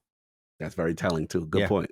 Yeah. No, but I'm hyped to dive into the campaign. For those who are worried about install sizes, it's still massive. But oh god, I used to avoid Call of Duty because of that, because you had to download their like Call of Duty app, just like a hub. And don't get me wrong, like when I got my review code and I was like checking things off and everything, like I had to go through like a list of like, no, I don't want this MW3 DLC. No, I don't want this MW3 currency. I don't want this campaign. I don't want this mode. Like there's a lot of stuff you're gonna have to say no to as you're installing for this thing. But once you get in there, pretty good package, man. Multiplayer solid. Zombies, it kind of missed for me, but I want to try the other mode before I'm matter of fact on that. And campaign supposedly excellent, so it's all there. And I mean, Call of Duty, apparently this year's Call of Duty is like almost 10 hours long. So a little bit longer than the usual. And I think people could sink into this for a weekend and kind of move on. It's a great, I know we've already talked about it, but I think it's just the ideal Game Pass pick of the week. Oh, yeah, absolutely. And they're shattering records on Steam. Like, oh, really? Oh, bro. Yeah, I'll send you the link. They broke Modern Warfare's record on as far as what they did as far as Steam is concerned. Like, yeah, it's insane what's going on right now. So, and then also there's another stat in reference to biggest, as far as the UK, they're getting some data as far as network traffic, 144% increase in Xbox Live traffic. They have some early indicators that it is really, really doing well. And I think there was another stat real quick. I'll just tell you in terms of percentage of Xbox and PlayStation users on each platform in terms of this release. Yeah, it says so. This is Piscatella because he said play engagement. Just half of all of U.S. active Xbox Series players during week ending October 26th were engaged with Call of Duty. So just that half of all U.S. active. He said this is nearly double the prior week. He said on PlayStation 5, slightly less than 1/3 of all active players engaged in Call of Duty, which is up a near 30%. So on the platforms, the majority of the bases of the platforms are playing Call. Like that is insane. Those are good early signs. Yeah. Now we got to get the splits, how it's breaking out. But he basically saying he gave us Piscatella gave us the sneak peek of next week's data. So we're gonna keep track of this. Okay, it's very strong. Okay, all right. Well, we'll see, and we'll certainly talk about it, ladies and gentlemen. Though that wraps up episode 200 of Defining Duke, a Xbox podcast. And dude, it's just good to be back in the podcast seat, doing the show with you, just kind of getting back into the swing of things. So just again, not to make this about me, but just, thank you to everyone. It's going to take a little bit for it to feel normal for me, but, I just can't thank everyone in my life enough to who kind of held me above water here. It helped a lot, but this is a really fun episode. It was good to talk some COD, good to talk some games, and just, this is just for transparency. I don't know if I said this at the top of the episode. I apologize. But this is, the first kind of thing I'm sitting down to record after the dust has kind of settled. And so, it felt a little weird. I'm not going to lie. Like, it did. So it was good to just kind of do this show and just, feel good about it. So COD, great episode, man. What are our thoughts? What's our hashtag? It's good to see you. So that's first. And just get back in our normal thing. So I agree with you there. That was dope. I say hashtag is good. Epic. There's so many ways we could go with it. I'm just going to incentivize people this week for obvious reasons. I'm not going on Twitter for a while. Clearly. So I'm just giving you a heads up that you use the hashtag in the comments this week. I'll look for you there, but I'm not going on Twitter. I'm taking a little bit of I was already kind of off Twitter, as people know, just kind of jumping in and out. And this is kind of, I don't have much left for me, love left for the platform there. So bear with me as I get back into that. But if you want to go ahead and tweet at us, go ahead. But comments down below. Let's pick a hashtag. Let's pick a hashtag. What you want? We learned a lot. Solid. I was thinking solid, but then I was thinking like there's so many ways you could go with it. But I want to pick something that's also respectful. You know what I'm saying? To you, and then obviously. Oh no, it doesn't have to be about me. I appreciate. You know what I'm saying? Like just no, it doesn't have to. That's nice of you, but no, it's okay. I'll let the comments, if they got anything to say, they can speak up there. But no, I appreciate it, dude. I'll leave it with you. Yeah, let's just keep it with COD, like Omni DD, like Omni movement. Movement. Okay, Omni. All right, okay. Yeah, we're moving out here. So there's moving out here. There's a little bit of a theme there. I like that. Omni. Let's go. Perfect. Omni DD. All right. Well, ladies and gentlemen, thank you so much for tuning in. If you listened to this entire episode, we appreciate you as always, but especially this time around, man, such an important moment to just get back on my feet. And I just thank you for being here and supporting and, asking the right questions, but keeping the faith, man. So thank you everyone for tuning in. Love to see everyone back next week for episode 201 of Fine Duke and Xbox podcast. If you want to let us know your thoughts on the episode once it's all over, hashtag OmniDD. Go ahead, put that in the comments down below. You can tweet at us. Cog's on Twitter. I'll be checking it, y'all. Yeah. I still have a Twitter handle, and I will, I'm not going to sign it off, but I'm taking a break from it. At G27status is my handle, though, if you want to include me in it. No pressure. OmniDD is the hashtag. Please let us know your thoughts on the episode. I'll look forward to reading them at some point in time. But until then, ladies and gentlemen, take excellent care of yourselves, and I'll catch you with Cog next time for Defining Duke, episode 201. Peace out. Defining Duke, an Xbox podcast, is a product and trademark of Last Stand Media and Collins Last Stand LLC, and is recorded from the United States of America. The show is conceived by Matthew Mr. Matty Plays Schroeder and me, Colin Moriarty, and is written and produced by Matthew Schroeder. Matty's co-host is Barry Lord Cognito Eversley. Defining Duke's executive producer is Dustin Furman, and the show is edited by associate producer Ben Smith. All of Last Stand's theme music is by Ramon Narvaez. As you know, all of Last Stand Media's shows, including Defining Duke, are fan-funded on Patreon at patreon.com/laststandmedia. The following names are at the producer support level on Patreon, and we're thankful for your kindness and generosity.